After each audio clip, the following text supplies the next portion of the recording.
Yo, what's going on? Oh, come on, man. I got family, I got kids, everything's upstairs in the closet, dog. Just You know how we do at the bar radio. Gotta start us off. money, Money. I love that money, We love that money. money, Let's go. Let's go.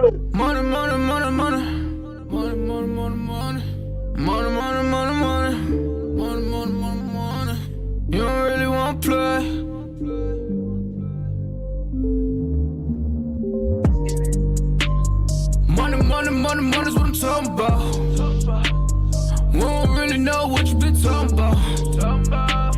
And you don't really want to play. You don't know what to say. It's money, money, money, money, money's what I'm talking about. We don't really know what you always been talking about. And I don't wanna be the one who always really talk about. And you don't really want to play. You don't know what to say. Cause money, money, money, money, money's what I'm talking about. Money, money, money, money, money, make you shut him mouth. Don't never ever talk about it if you never had the clout. You don't know what to say, stay up out of my way. Cause money, money, money, money, money, make him shut him mouth. Keep playing with this goonies, boy, I'm gonna have to make the call. Stay in bounds on your pivot, boy, if you gon' ball. Cause a lot of niggas be fake, and you really can't play. Cause we done got it out the mud, nigga, what you talking about? Screaming, oh my God, money got me pride. They living a lie, look into my eyes, they might seem surprised. This is homicide. We just multiply. We been on the rise. If we got some wings, fuck it, we gon' have to fly. Money, money, money, money's what I'm talking about. Day in my life, take me a different route. And use all my case, niggas on my face. You can get it erased, what you talking about? Money, money, money, money's what I'm talking about. We don't really know what you been talking about. And you don't really want to play. You don't know what to say. Cause money, money, money, money, money's what I'm talking about. We don't really know what you always been talking about. And I don't wanna be the one who always really talk about. And you don't really want to play. You don't know what to say. Cause money, money, money, money, money's what I'm talking about. You never crossing these borders. I'm whipping it up, Gordon Ramsay. I swear that I'm cooking these orders. You talk about me, you better just hope that you can just really afford it. I'm ballin', I'm winning, I'm feeling like Robert Horry. Nigga, I'm scoring, I count in the morning. They talk about me, then I gotta ignore it. My bitches be foreign, so independent, my money be corporate. These rappers is boring. You hate me and I'm always gonna adore it. I'm smoking that soaring. She always go ahead and let me explore it. I call her my Dora. You can go and talk about me, I ain't flawless. I go put my all in. If a nigga talk about me, then I'm gone in. You know that I'm gone in. Jump in, take trips, Pompeii. All day, always keep 3 stacks like Andre. I get it, I get it, I get it, I get it, man. And you can never, ever, ever get rid of that. So watch what you say, and watch how you do. If you playing the game, then you play by the rules. Money, money, money, money's what I'm talking about. We don't really know what you been talking about. And you don't really want to play. You don't know what to say. Cause money, money, money, money, money's what I'm talking about. We don't really know what you always been talking about. And I don't wanna be the one who always really talk about. And you don't really want to play. You don't know what to say. Cause money, money, money, money, money's what I'm talking about.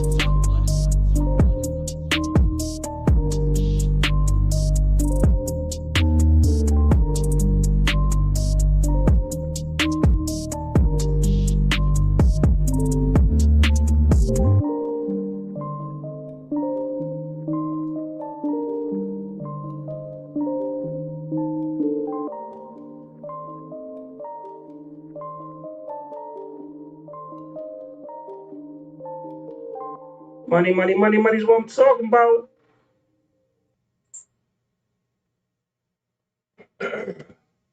Yes, sir. Always about that money, baby.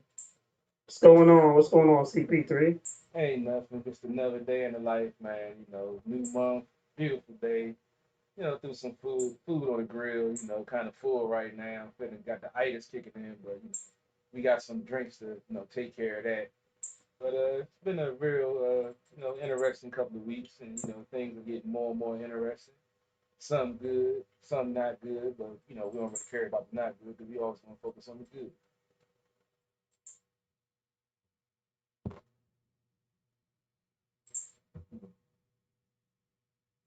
But we got some good sports news coming up. Coming up.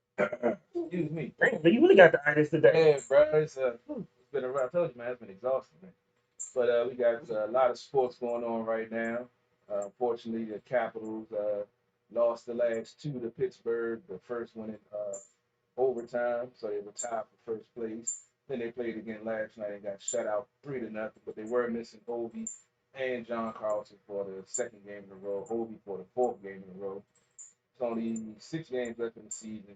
They're in second place. They've already clinched the playoffs. Right now, it's just about who's going to be the top seed.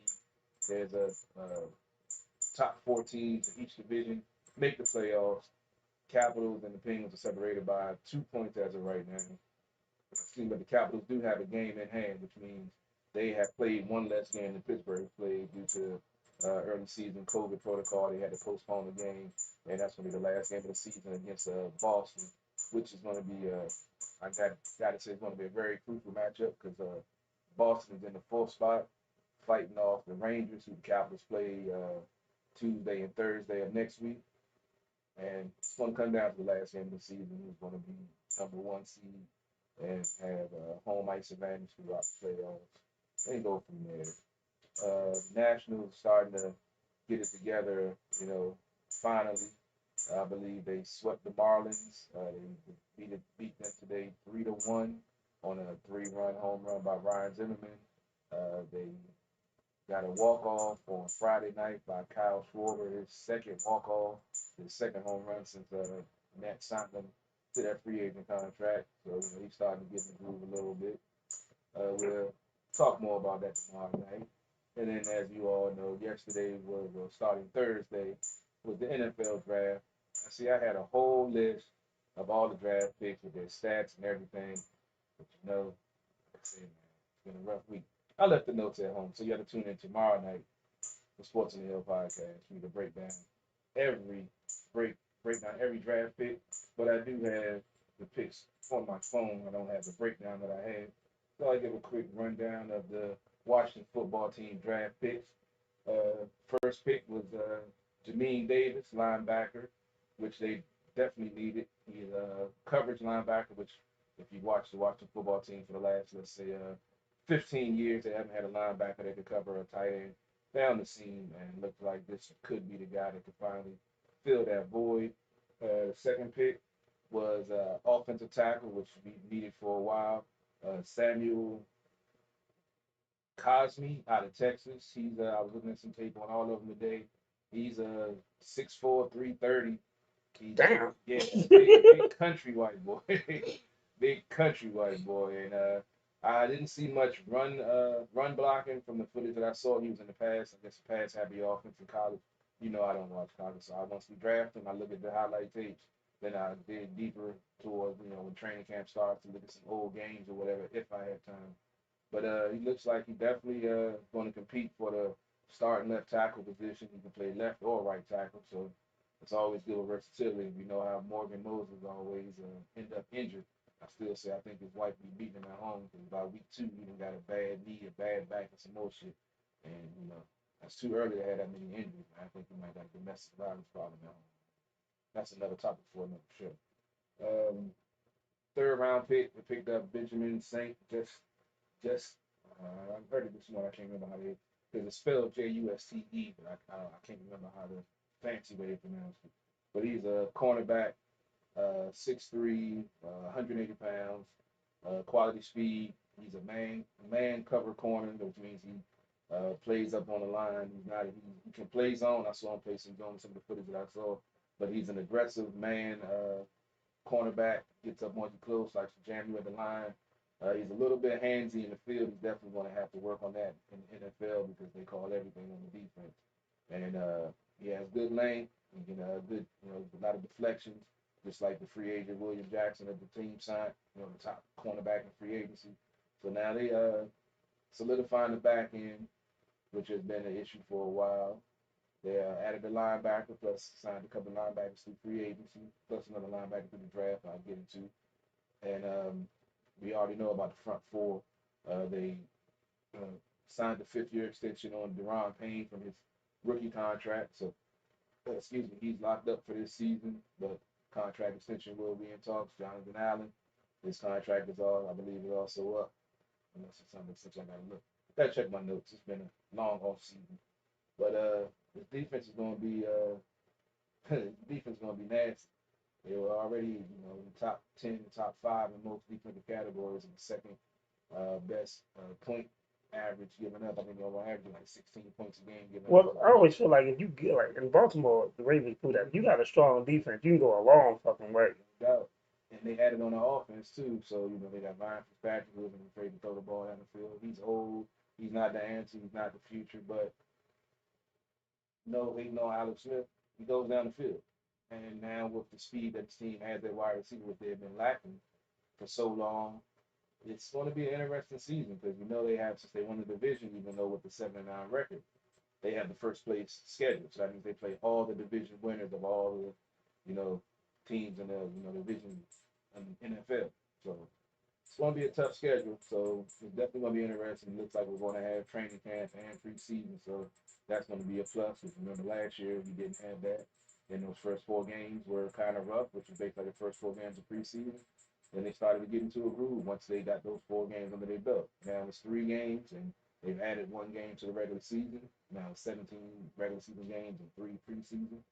So it's going to be real interesting. Then for the second, third round pick, they drafted De'Ami Brown, a speedy wide receiver. I believe he had like a 4.3 40. I was looking at some of the tape on him. He's definitely a speedster. He can get separation. He's gone. But his route running definitely going to need some work in the pros. And he's going to have to work on separation because the corners in college aren't the same as the corners in the NFL.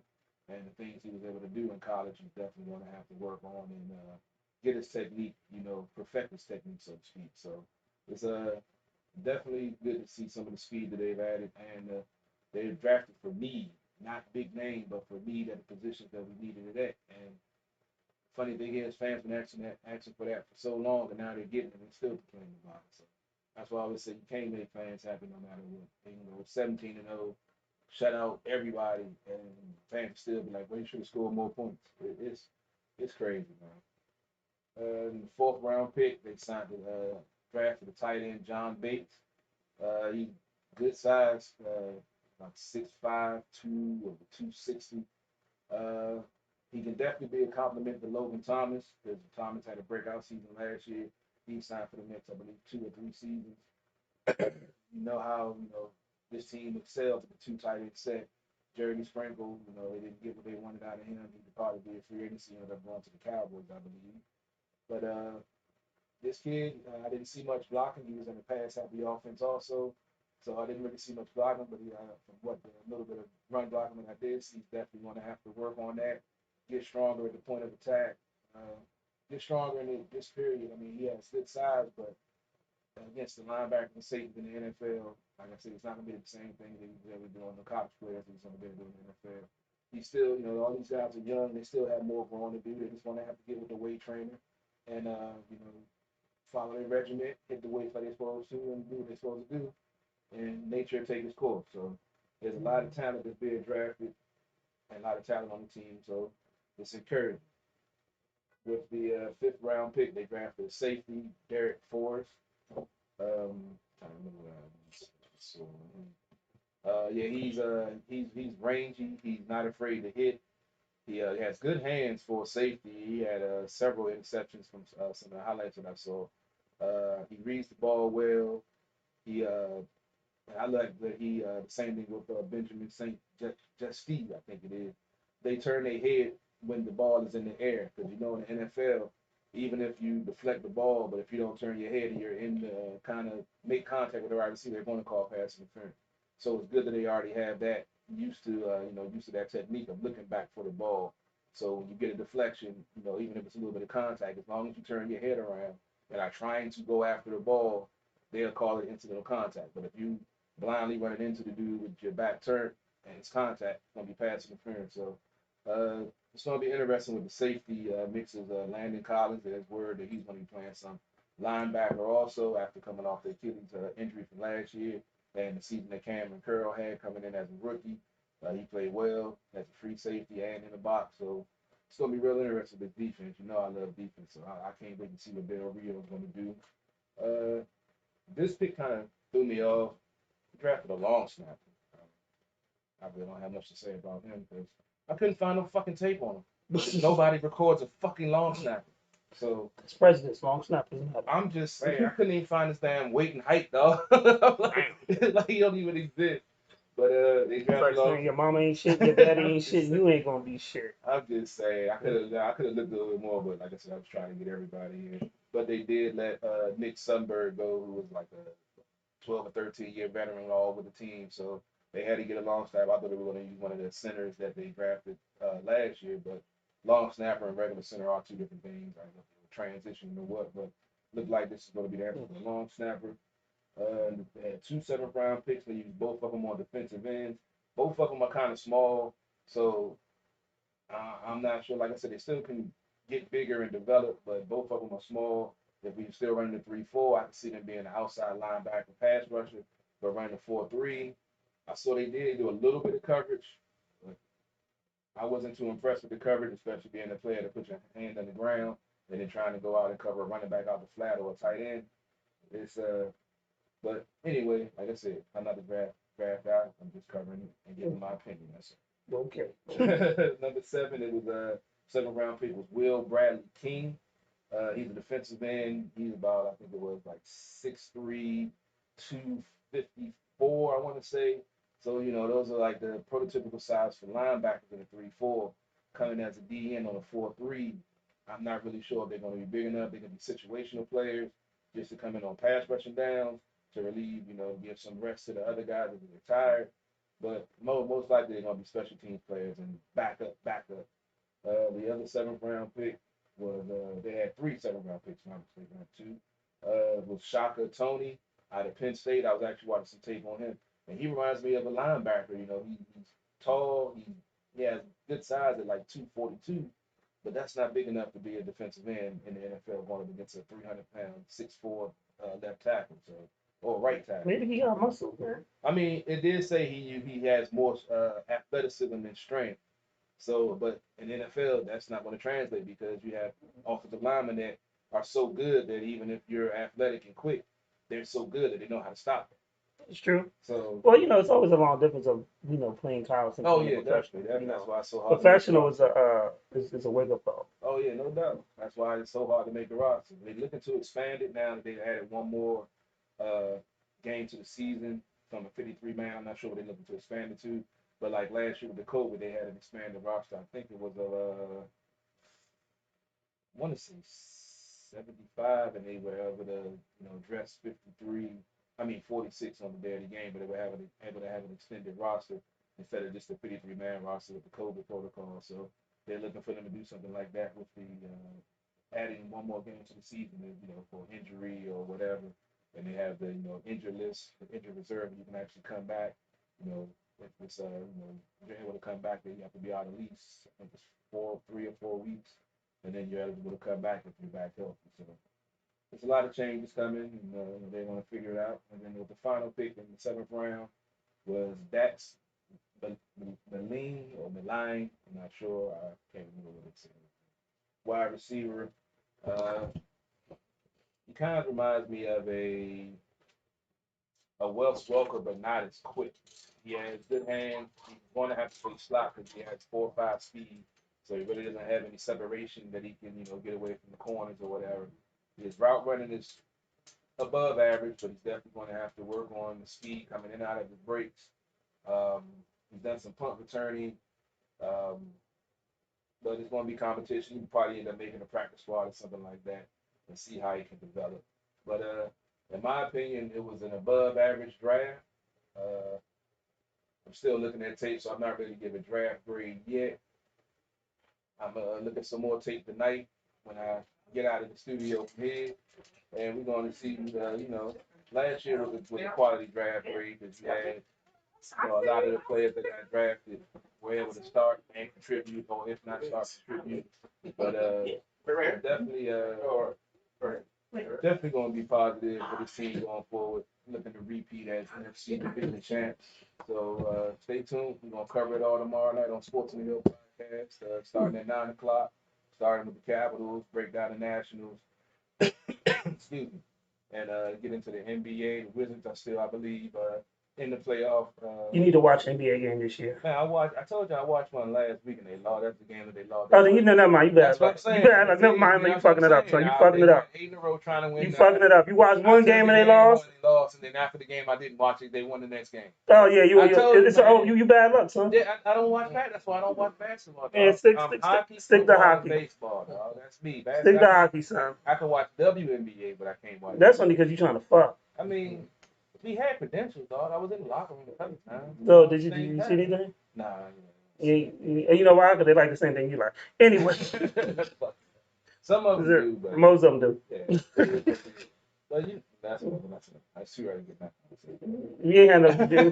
Oh, we didn't even bring out the liquor yet. Oh yeah, I knew something. Yeah, we still got that. We still ain't finished the bottle. So when we got our guest in the house, Flexxx360's in the house. So before we even go to him, I'm gonna read off a couple of stories. But today's a special day for us. We choose to celebrate instead of mourn. So 2 years ago, we lost our founder, our friend, our brother, Black GOP, Jason Terrell. When me and him started doing radio, this is the only time I pull these belts out. When we did the radio, when we did True Radio, we was the tag team champions of the world. And, that was our kick. We were both wrestling fans. We were both wrestling fans that didn't really watch wrestling anymore. It's kind of weird. But we love belts. Don't get me wrong. I will choke slam your son in a minute. RKO was deadly. Yeah, I will DDT any little kid at a party for free.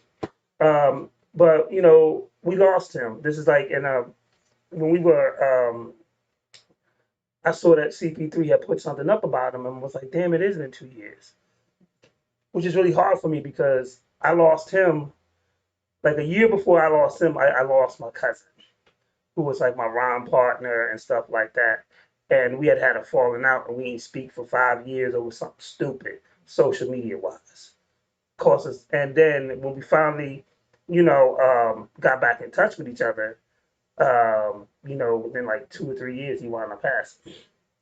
And then the week after that, well, a year after that week passed, I lost GOP, who was also like family to me. But, we tend to keep these legacies by going on. And, I want to cry, but I'd rather celebrate. His influence is always going to be on my product. I'm sure it's always going to be on your product as well. That's why I don't mind, bringing the belts out to celebrate his life. And I'll probably bring it out too when his birthday comes. He definitely was a huge influence on my life. Unfortunately, I didn't know him as long as you did. We were on a span of only 3 years, but so let me tell you a funny story. So me and GOP, Rob was with GOP roommate, and I met GOP when Rob used to work for me. Me and GOP met slightly back then, but then we just got closer because of the radio. Yeah. And then it became, first it was Rob's man, and then it became, no. But he took time to get to know me. And we just built, some people you just click. Yeah, no doubt. And he's one of those people I just click. Like, I ain't gonna lie, I'm an anti-social alcoholic. You're like, you got a beer, we got to talk. But it was just one of those people who I just clicked with. And we just had a real brotherhood and a good bond. Like I knew GOP for like 5 years. But it was a slowly get to know you thing. And as we got to know each other, when I told him about doing the show at the Harbor, he was like, well, I want you to do it with me. Okay, and that's out of all the people you want me to do the show with you. Bet, and we just had natural chemistry together, and that was my dude. And like, I learned a lot from him. Like, I'm not afraid to say I learned from somebody, and that's the thing. Um, I learned a lot from that guy. Yeah, especially the business stuff that he taught me in a limited time. Like I say, I always Mm, had mentors and folks that older folks that I reach out to get information, get knowledge or whatever. But this is the first time it was a person that was my age that knew an extensive amount about business that I was trying to learn, but I could never find that person that was willing to teach me. I had plenty of people say, "Yeah, you can go far, you got the potential, you got the drive, but you need to, do this and do that." But they never had the time to show me how to do that. He took that time, and like you say, it was a slow build because I didn't meet him until what 6 months after we mm, started our show, because that's the way he operated. It was all business. Like there's no reason for you to meet him until you get some shows on your belt to see how things are going to go. Then you meet. So then the first time we met, like you say, we just clicked, and mm, my hustle, his thought process, mm, and him just being an asshole just like myself. We all did. We just clicked, and like mm, I say, next thing you know, we was hanging 3, 4 days a week talking business on the phone mm. all day, talking business, chilling, just laughing, joking, tripping, just had a connection, and I had a lot more to learn from him. So yeah, it kind of fucked me up, the way things went down. Yeah. And 'cause it's very rare that I have anyone that I do follow. So, I mean, with that, the funny thing story is, I remember because I've been working a lot. Thank God, Sports Authority closed down, you bastards. Um, I've been working a lot, so I wasn't calling in on True Radio like I used to. So I remember when I had a chance to call in, um, Robbie answered the phone, Yeah, yeah. and he goes, "So what is your name?" I said 151. He's like, "What?" I was like, "A one, a five, and a one. That's your name?" Yes, my name. So Robbie goes back and he clicks over and he says, "Yo, GOP, is some dude named 151 on the phone?" He says, "Yo, that's the other host of True Radio of the broadcast show." Probably hilarious. He was like, "Oh," he said, "Yeah, put him right through." Probably is hilarious. But yeah, it's rare that you meet someone that can touch so many lives and bring people together on so many different levels of Definitely. and get everyone on the same page and in the same direction, man. And he was so driven. Like the last show we all got to do together was the poetry show. And I remember him. He was just so adamant. He had just came out the hospital. He was just so adamant about, "Yeah, I gotta get this poetry show done." I was like, "Yo, chill, Pete, chill. I gotta get it done. I gotta do it." He accomplished it, but his will to do it was amazing and a blessing. I didn't make that show, the last show, and I heard he said some words about me that I still haven't been able to watch yet. That last show I didn't make because I had to cover the Mystics, Oh and shoot. so I didn't make that show. The last show that we had, I didn't make it, and that was like you said, right after he got the hospital. And Robbie told me he watched it, and he said he had some, you know, words to say about me that I should hear, but I still haven't in 2 years. I still haven't been able to watch that. Bro. Oh man. I still haven't been able to watch it, bro. I want It, to. I got it in it, my Google Drive. I got it on my phone. I just haven't watched the the one thing is, I always tell people is, people thought when me and GOP, when I started doing At the Bar and True Radio went somewhere else, was that we were always in competition. But then we would always show up on each other's shows because it was never a competition. It was always a brotherhood.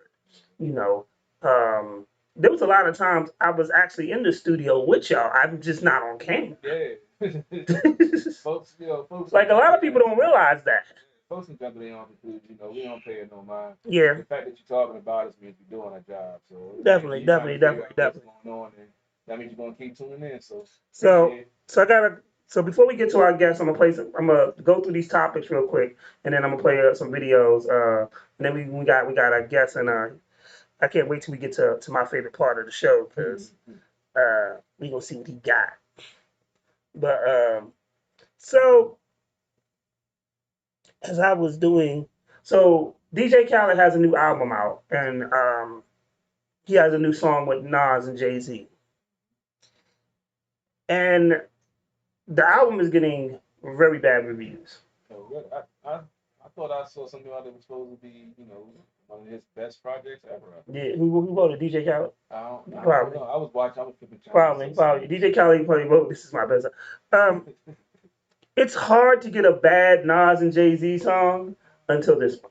Like, it's not even really bad, but it's just like, Really? like the beat is not really doing it for me. And lyrically, they were just like, yeah, it's Khaled. I don't say lyrically, they just dialed it in. You could just tell. It's nothing like, ooh, you're not tapping a man like that. You know, like when you heard Rap Republican, you call somebody. You know what I'm saying? When you heard Success, you know, you call somebody. Oh, did you hear what he said? Oh, I think Jay got it. I think Nas got it. Ain't nobody got this shit. I mean, I never really understood DJ Khaled's success. I do because he's a people person. And don't get me wrong, he's had some bangers. When Welcome to My Hood was out there, I was about to go to Florida and grow dreads and shit. He definitely has the You know? sound and the flavor.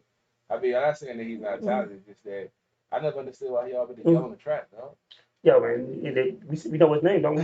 You fucking right. Exactly, that's why you yell. In the middle of the night screaming that shit. DJ Khaled. DJ Khaled, like, what the fuck? I mean, I got a 3-0 number. You can probably know who DJ Khaled is at this point.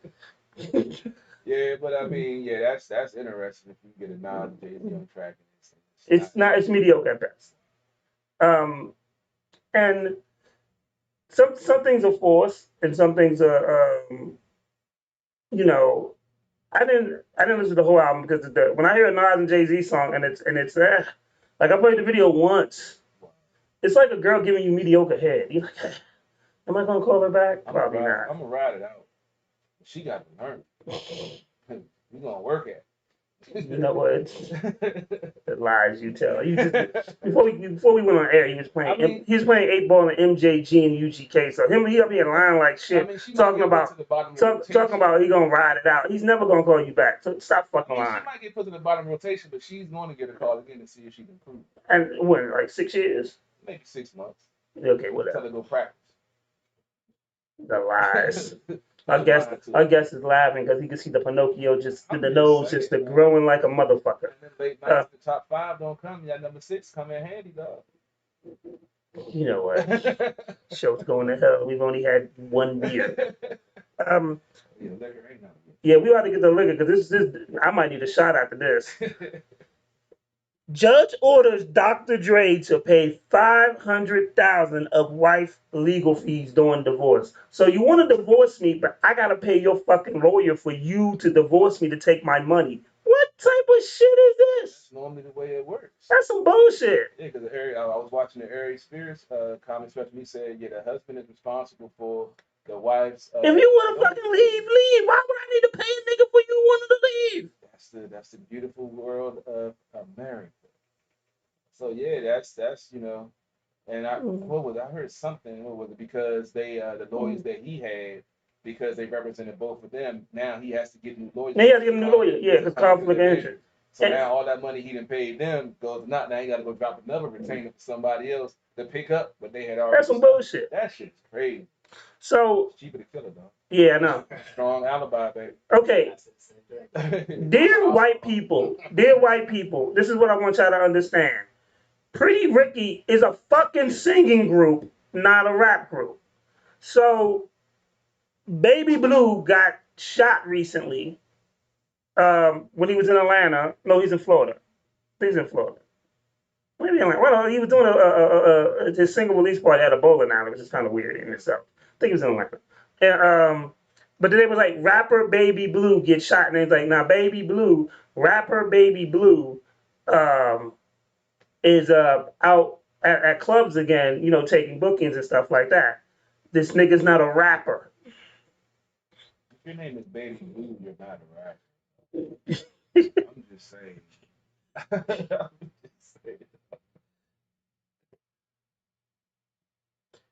You know, you're not a rapper. This nigga's not a rapper. Like, this nigga sings 8-bar harmonies. This nigga is not a rapper. Do you know what a rapper looks like or sounds like? Anybody black that's doing something musical is a rapper now. Just because you can say cat and hat, Dr. Seuss is not a rapper. Well, they taking some of his shit off the market, so he may be.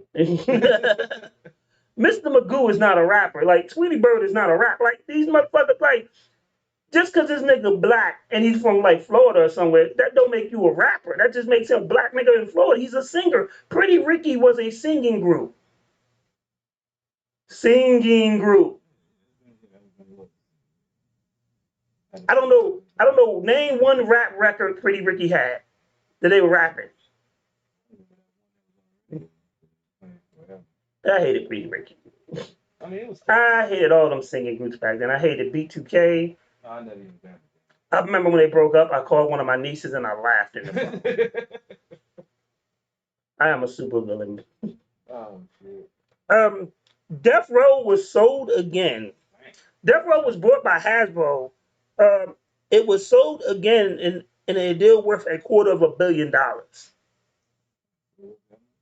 Same thing I said. Passing around like a blunt. He passing around like the neighborhood trip.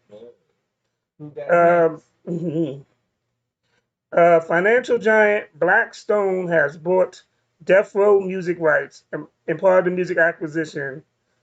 Uh, Entertainment One Music. Oh, and they bought E1 Music too for 3.85 million in cash. Look, I just need 7 million out there, John. I'll be happy.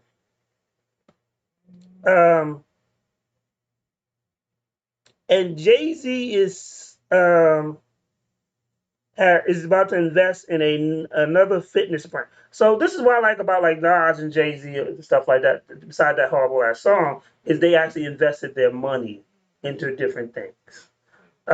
Multiple streams of income, stuff they've been preaching about in their lyrics, and they've been doing. Nas is also investing in cryptocurrency. Ring, he's had multiple investments where they don't really need that. That's why you can make a terrible song for DJ Khaled and not give a fuck because it's not your real career anymore.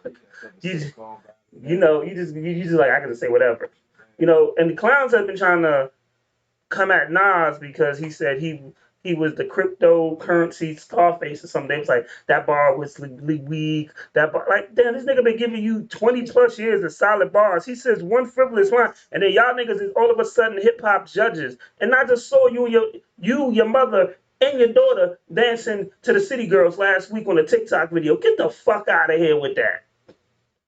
And the cryptocurrency ain't no joke, dog. I just started dibbling the dab a little bit. Like I'm saying. So I turned it off. Maybe Nas needs to retire. Grow the fuck up. Let's see you. Some of y'all niggas is double wood. Some of y'all, if y'all in your 40s, that means you've been double wood for 20+ years. Your son is double wood.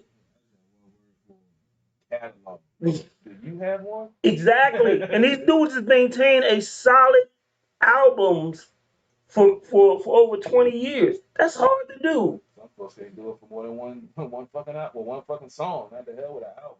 Some of y'all to this day don't even know how to make music. I've listened to some of y'all SoundClouds. Some of y'all motherfuckers need a hot cup of shut the fuck up juice. Sip on this real quick. Go fill out the application of McDonald's. Don't even do that. Just go around and just pick up trash cans and put them back for no reason. Like that'd be more productive than you doing anything because obviously you're just a waste. He could be like Cal. Come up from McDonald's, man. Dump the trash for Nah, he could be like a Calvin. I like the Whack Arnold's joint on Dave Chappelle. Yeah. What really happens? McDonald's, you're poisoning our hood. I'm tired of you coming home smelling like French fried grease. You ever sex with a girl that smell like French fried grease? Man, I used to kill the drive-through at McDonald's, bro.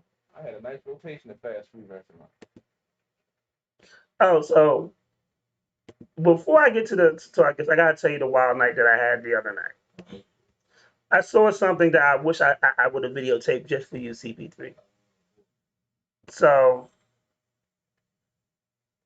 the other day, my boy called me to basically be the guy at the door for a party they were throwing. Man, I wish you could have came to this party. Every bad stripper from Capitol Dollhouse was there. Oh wow. Yeah. I know. Yeah, I know the founder of Capitol. Yeah. Gennaro. Yeah, she was there too. Yeah. Oh, the Wonder Why. Oh, no. So I'm at the door. They put me at the door because my personality sucks, and I'm the guy that be like, yo, okay, you gotta pay. You tell me who it is. They gotta pay. They gotta pay. So I'm at the door. Security with me, chilling. So this girl comes in, and she she's being carried by a dude. She's handicapped. Oh. She has no legs. And so I'm like, okay. So dude carries her in, and then I notice she didn't come to the table to buy a ticket or to give me money to come in, but then she starts paying the bouncer dude. So I'm like, that's odd, but okay. Well, even so, because they can get the bouncer dude the money and give it to me. So the bouncer looks at me and says, "Oh, you know she's a dancer, right? Can you give me another beer so I can finish this story?" Oh yeah, I might need you one or two, but I want to get the rest of this. You might want to get the bottle from underneath in some cups. So that's the cliffhanger right now. The bouncer dude says, and she's fun size and she has no legs, by the way. Hold on, let me grab this bottle. Hold on. I gotta hear the rest of this one. I've been in the game for a while and I ain't seen no legs with stripping or something. She came. Oh shit, did I get? Oh shit, I ain't got my keys.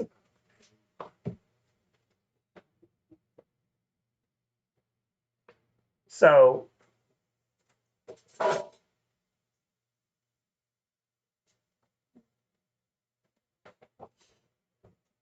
she's fun size and she has no legs. So I look at him and I go, "You bullshit," as any man would say. He goes, "Nah, that was her tip and she paid me."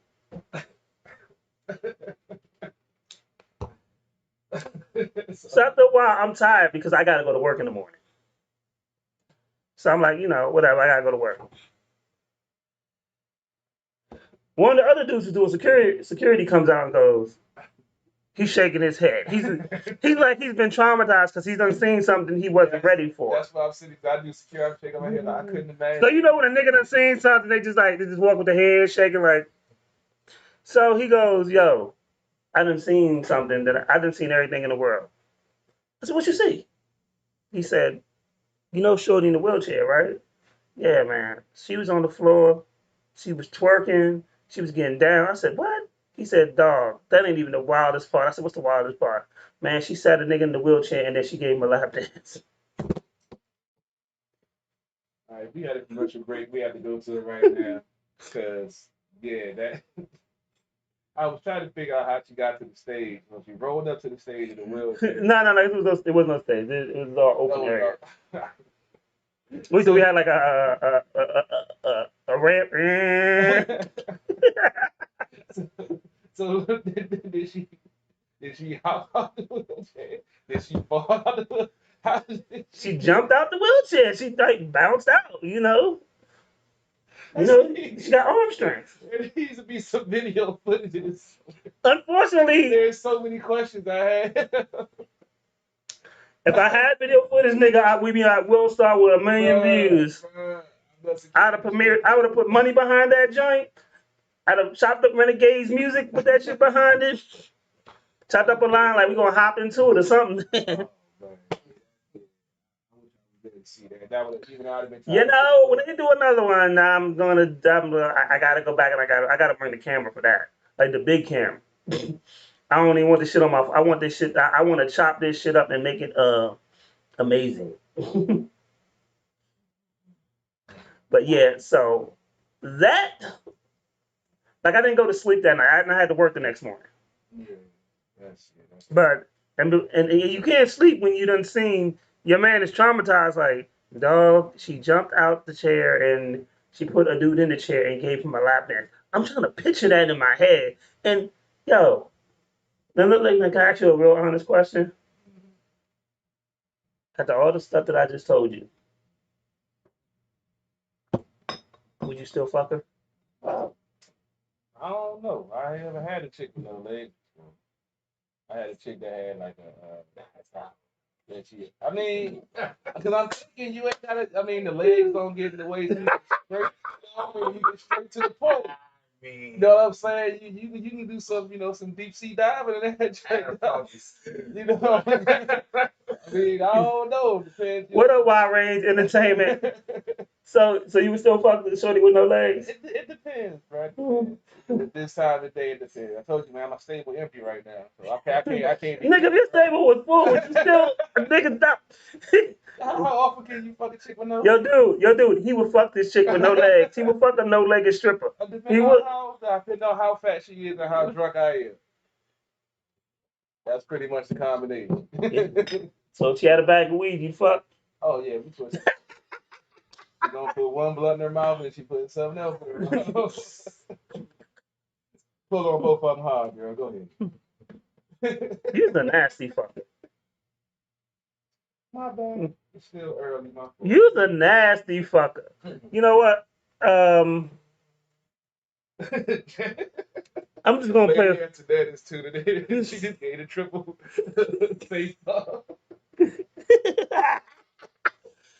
Lady Internet, we need you. Please come back. I told you you better hurry and get back, girl. It's gonna be crazy when you come back.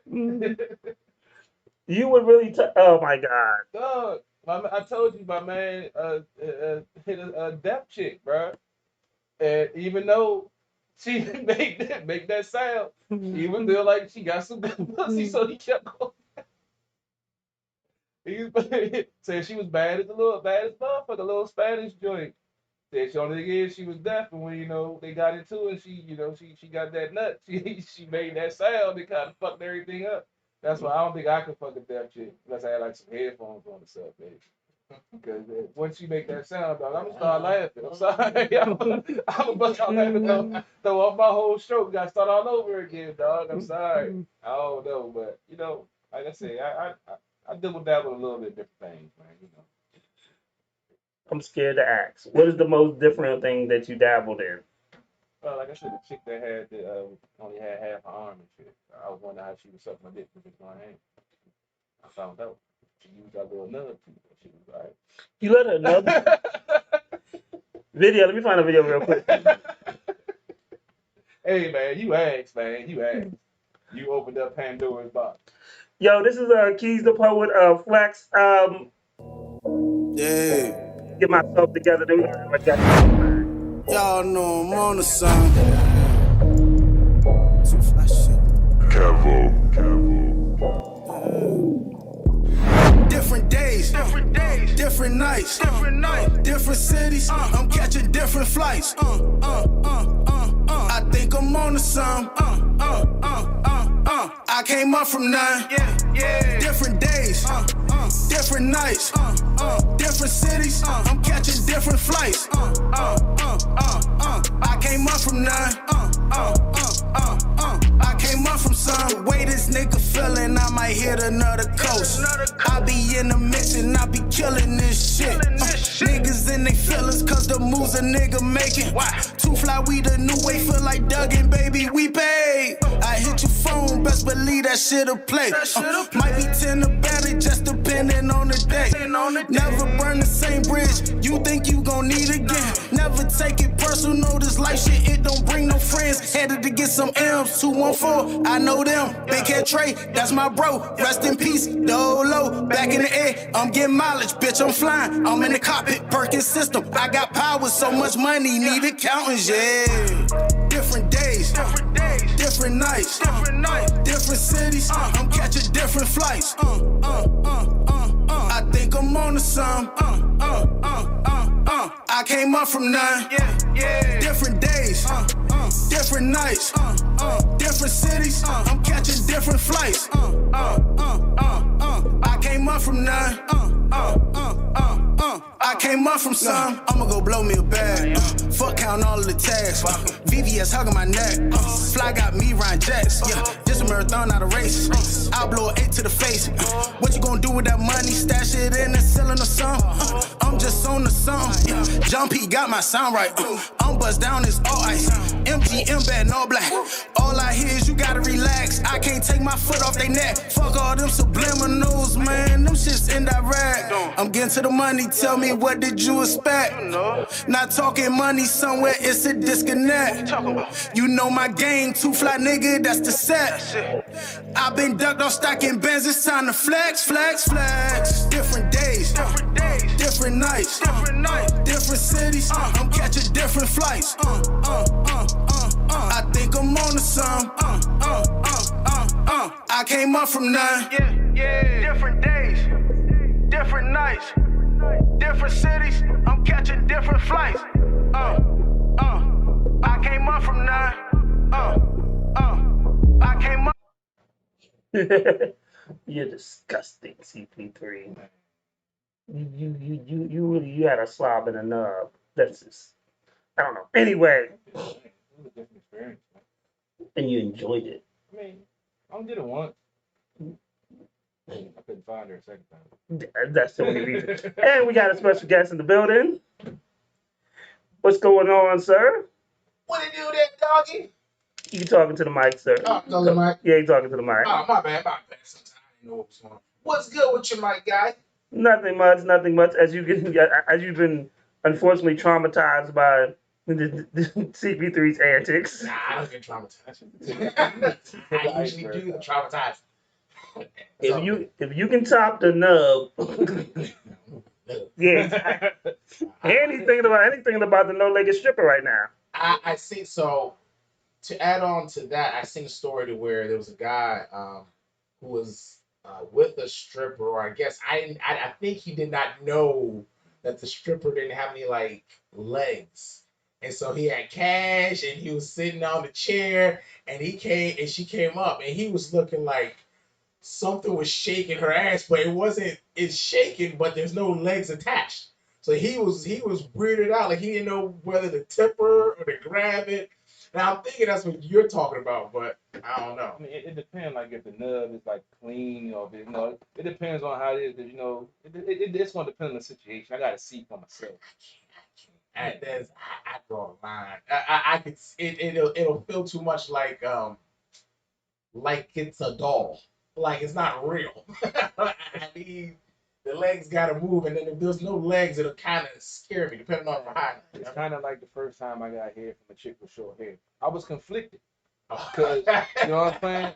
I was rubbing her head, and I was rubbing her head, and I was like, the head was bomb, but I was like, should I be liking this? Because it felt, it's a short haircut, man. But I said, fuck it, in here. It was good. As long as the shoulders ain't too strong. Shoulders are strong, it's time to go. You know what I mean? Shoulders, can't do that. Oh man, yeah, but yeah, after the first time, it was cool after that. Oh yeah. Yeah, it wasn't no problem. Now I kind of cool. I'm just picturing CP3 with a midget. With no That's legs. a couple of my folks got a fantasy about being. I've never been, the person that I wasn't really tripping off it. But I got like 3 or 4 folks on social media that the porn joint Bridget the midget, man. They want that joint bad, bro. Would you do a midget? I don't know. I would. You would do a girl with no legs, but you don't know if you would do a midget. Because that's Midget, I'm different. tearing it apart. I'm just Okay, saying, see? the little fingers, man. It's going to wrap around my dick all the way, man. Little Vienna sausage joints, man. I like to look down sometimes, and if I see a little Vienna sausages on my sausage, I don't know how to feel about that. Those are things I think about, dog. Lady Antoinette, this is your man. Hey, man, This is your man's, Lady Antoinette. It's a crazy place, man. You have no idea what I be thinking about.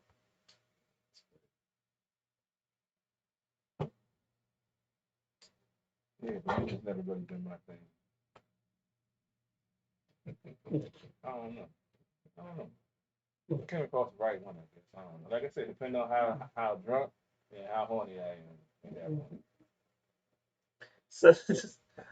So Flex, being that you are an artist and stuff, what is the craziest thing a female fan has done?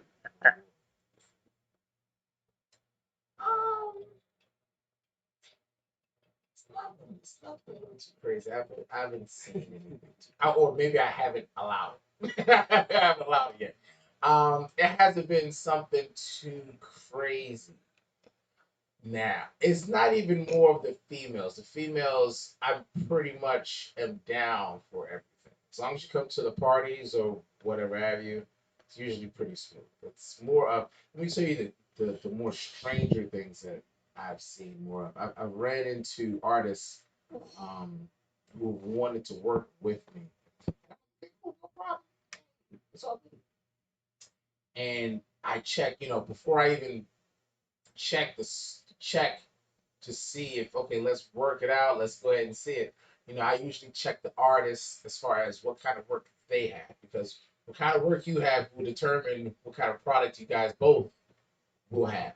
And I haven't heard some songs where I'm like, okay, you just recorded this in the bathroom in the McDonald's on your phone. Literally, like there's no mixing, no mastering, and yo, I did this track, come nuts with me, bro. I don't I don't know. That's more of the crazy thing. But as far as chicks are concerned, nah, they pretty good, man. Everybody is all right. They don't. You ain't They never had know no what they're chick not. like try to kiss you on stage. Hey, well, go ahead. Go ahead. Everything is welcome. Everything. Ain't no chick ever like try to grab your private parts while you on stage. I'm as willing to go as far as they are. You're not. They are not willing to as far as to go as I am. Okay, That's keep throwing it out there like that. Keep throwing it out there like that. The security is taking me out.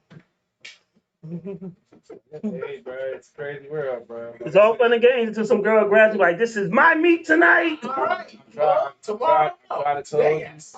Trying to tell you. Mm-hmm. My little bro played lead bass for a couple of local go-go bands, including the What Band, and he's a DJ now also.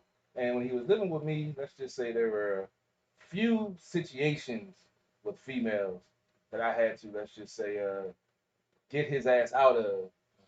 Cause yeah, you can get in the game and when the females start coming.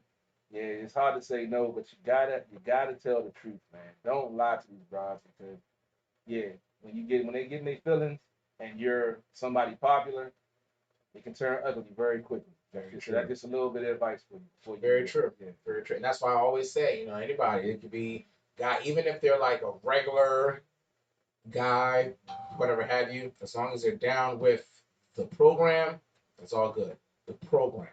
All right. I'm trying to tell you, it's going to be known, but I'm saying it here, like right now. There's something called the program. If you ain't down with the program, cut it. The program. Y'all know what that is? Or no? What's the program? The program? All right. The What's your program is program? basically is listen. I like you, so we can be together if you want to. But I don't want to put my penis in a closet. So I'm gonna still do me. You're not. I'm gonna do me though, and we Gucci. We But all she's right. not allowed to do her. No,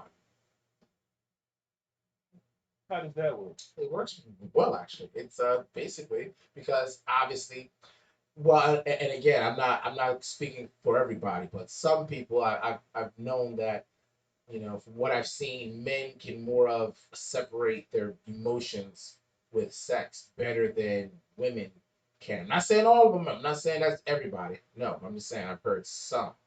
So, since that happens, a male can have maybe one or two, or maybe have sex with one girl or two, but again, he doesn't, his heart can still stay with that one.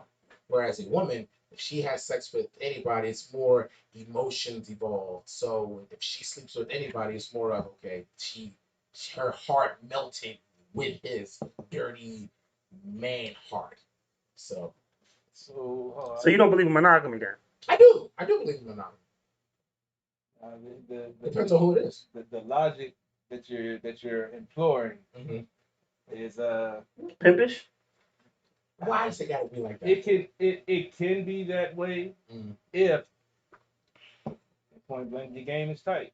And my thing is You used to do that? Then that's not allowed to use we're not talking about me right now, okay? I'm just making a point here, okay?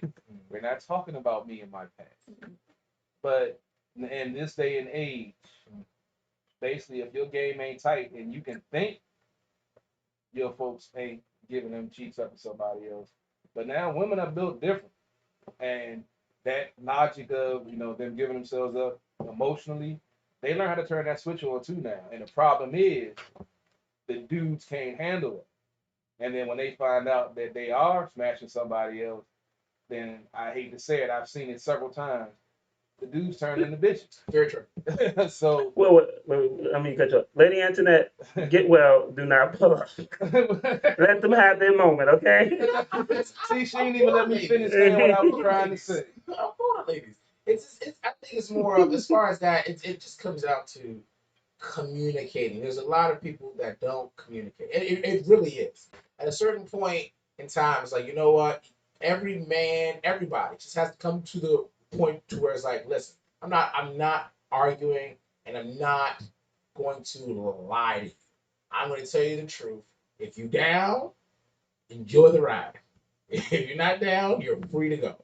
I think is the option of telling the partner that they're free to go is the problem, because they go, oh, I don't want you to leave. I don't want you to go nowhere. It's like, dude, do what you want to do. You live one time. You live one time. Tell them this stuff. Don't lie. Listen, I like to do my thing, and I don't want you to. Granted, I will make you happy, and I will do whatever it takes. I will drive you wherever you want. I will pay for everything. I will be a man's man for you. But I need you to be down with the program. So you're willing to have a threesome as long as it's two ladies, correct? Yeah. That's the only threesome. Two dudes and a guy and a chick is not a threesome. That's a train. Yeah, absolutely. Yeah, you're right. So there's only one type of threesome. Two women and a dude. I'm tired of people not understanding that. That's funny. That is not two guys. You sound very passionate about your answer. Because I've had this conversation with so many folks. I'm like, So if your girl be like, I want a threesome, and she said, I want to bring this dude. like that's not No space. space. All my fantasies are one dick productive. My dick is the star and feature in this motherfucker. There is no co-star. There is no supporting actors. There's me. And yeah, that's a threesome. So yeah, there is no other way to put it. A threesome is two ladies and a guy.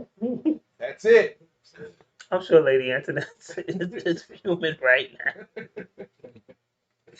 She's our other co-host. She's out sick right now. Actually, oh man, she would probably eat me alive. I mean, I'm just being honest though.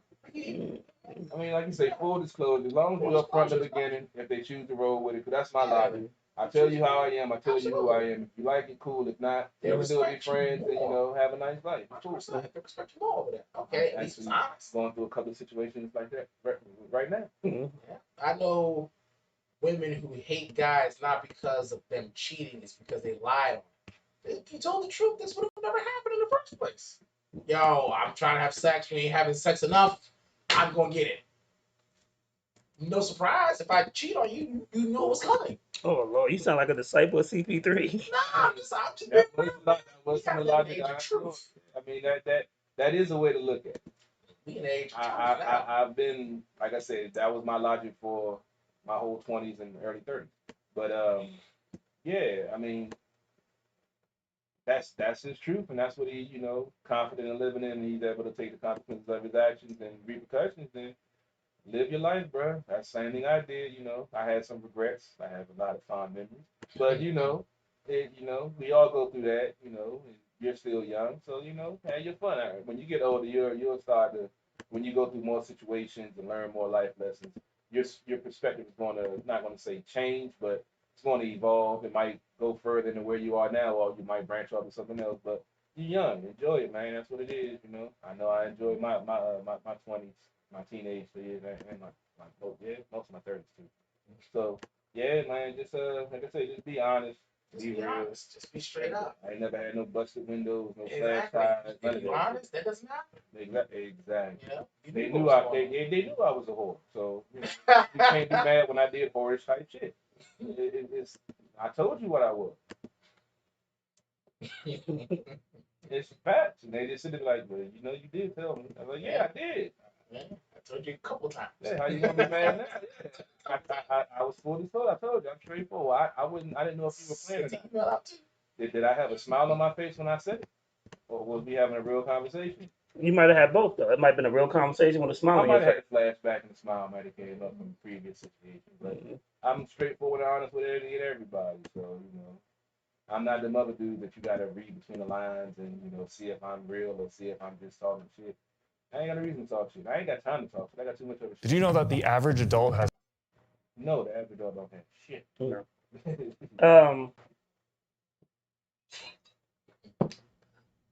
I guess we can talk about music now that we done went on a pimp stroll. Hey, I told man, I've been listening to UGK and JG the last 2 weeks, bro. I knew it was gonna come out somewhere. You got $40 a night? Nah. I got a nice check from him, but nah, I ain't got 40 so far. I got to sell some cars tomorrow, baby. New month. Okay. You know, when he gets paid though, if you're in the Capitol Heights area. I'm turning over a new leaf, baby. I'm going back. No, you've only bought one cup? Oh, see your cup over there. You ain't grabbed it. Oh shit, okay. You're right. Alright. If you're in the Capitol Heights area and if you're around about 9 or 10 o'clock on a Sunday night, you'll be licking up. Switching up. I'm charging in. It's my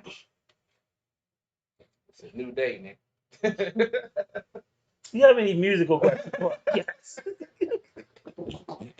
Like I told all the guests that come on the show. Oh shit. Oh, she pulled up too. Oh shit.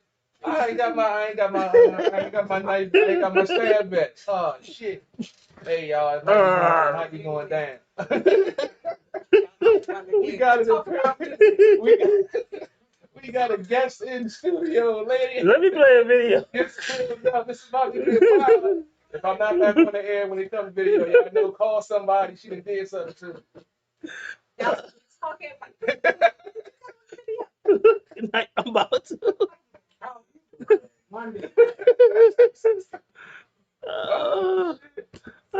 We done had our first pull up.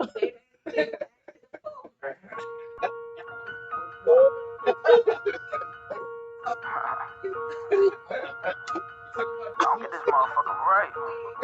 Right. What the hell kind of show is this?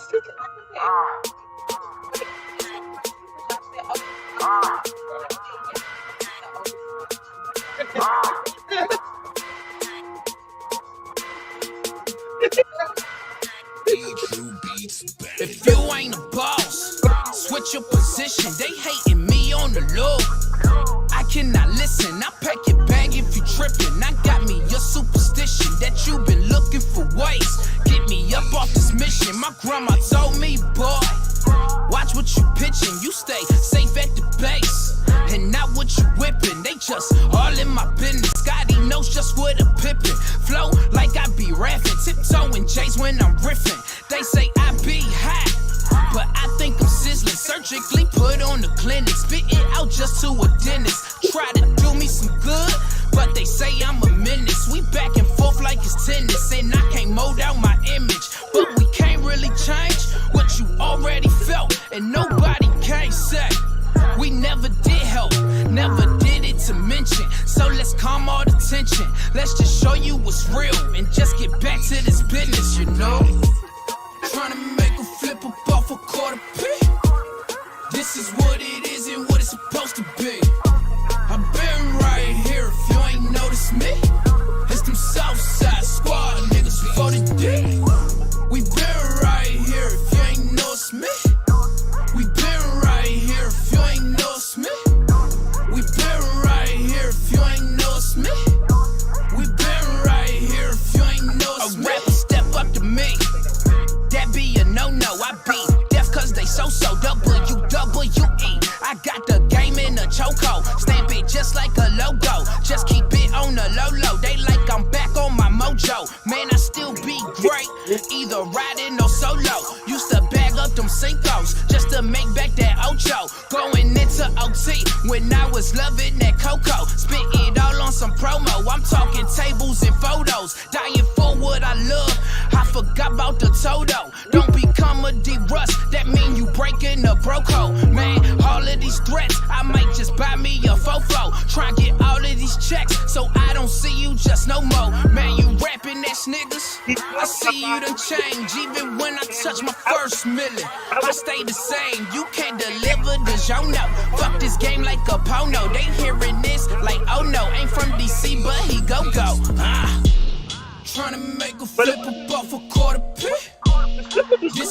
it isn't what it's So supposed to be. come in. I've been right here if you ain't noticed me. It's them Southside Squad niggas 40 deep. We been right here if you ain't noticed me. We been right here if you ain't noticed me. We been right here if you ain't noticed me. We been right here if you ain't noticed me.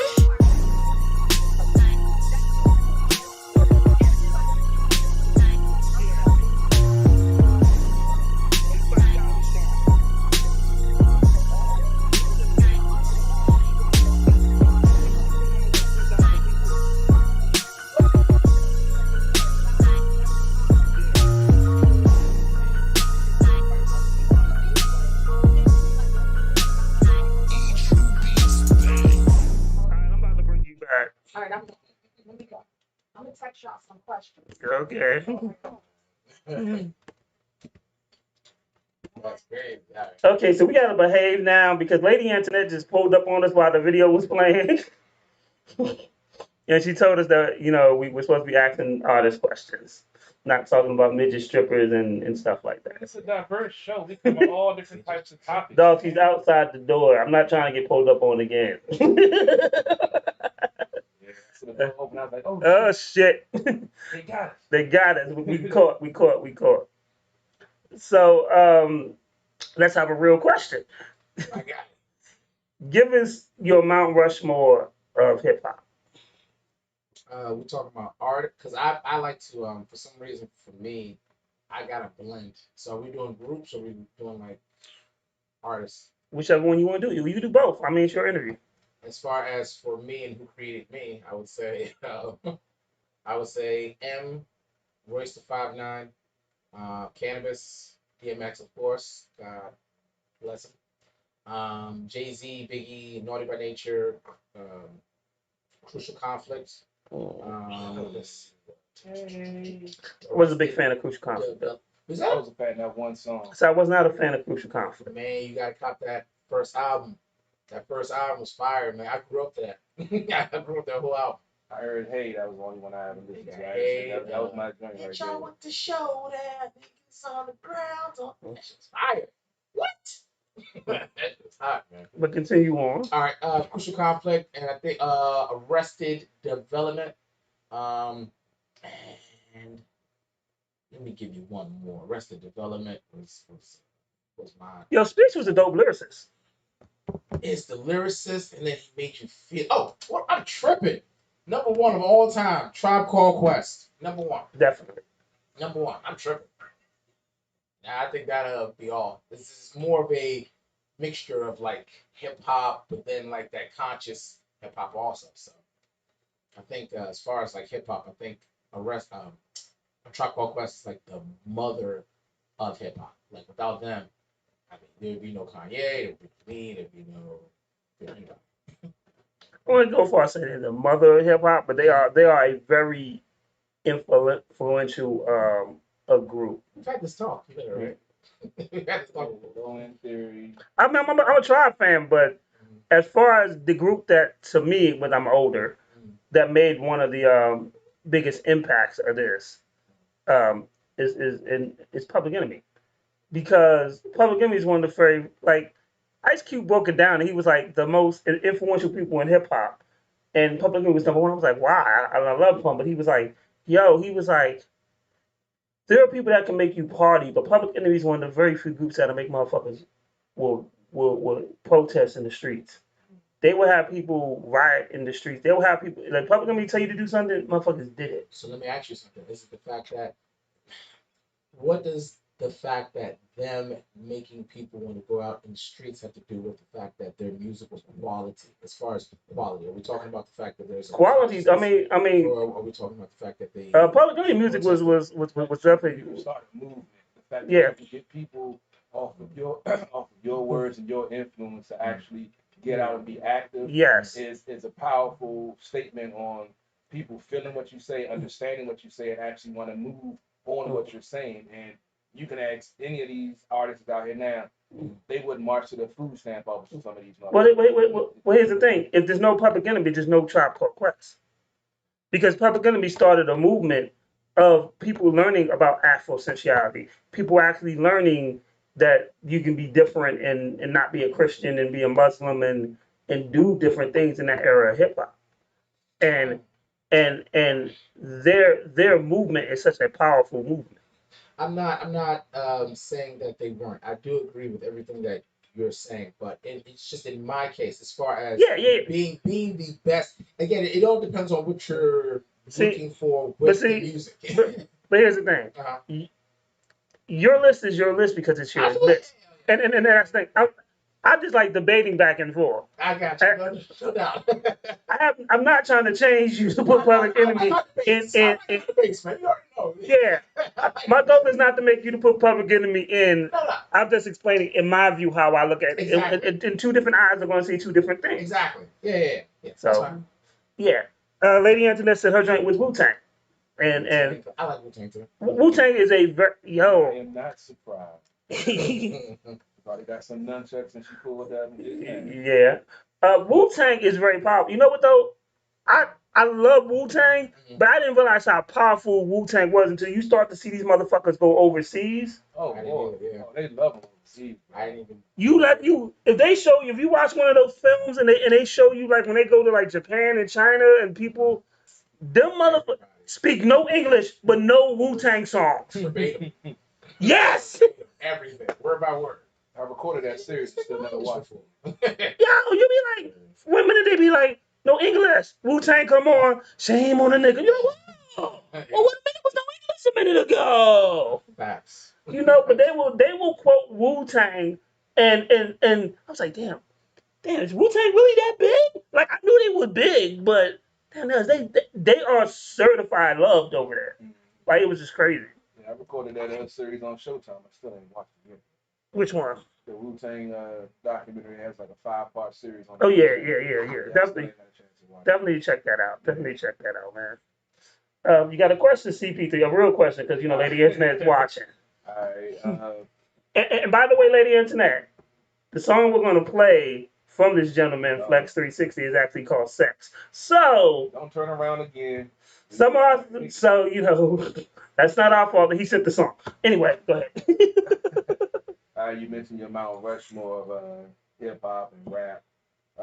What is the influence that you want to leave on the rap game that you would that what part wants like have someone inspired to become a rapper because they hear your lyrics?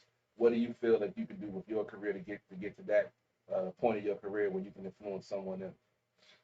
I actually want to do a lot of things. The first thing I want to do with music is I just want to go ahead. I mean, I want to go ahead and give people that feeling again. I feel like there's certain artists out there that can give you that, but the feeling that I'm trying to bring back into this like hip hop is gonna be something different. I would say imagine like Kanye West with a better flow, a more conscious rap. That's pretty much it. I want to make people feel again. Like, you know what I mean? Like when you hear songs, you're like, dang, that's what I'm talking about. You rarely hear that. I'm not saying that it's not out because there are some songs like that joint is all right, but you don't hear it as much as we used to. Like it used to be packed. Like now you really don't hear a lot of it, and I feel like that's what I can bring.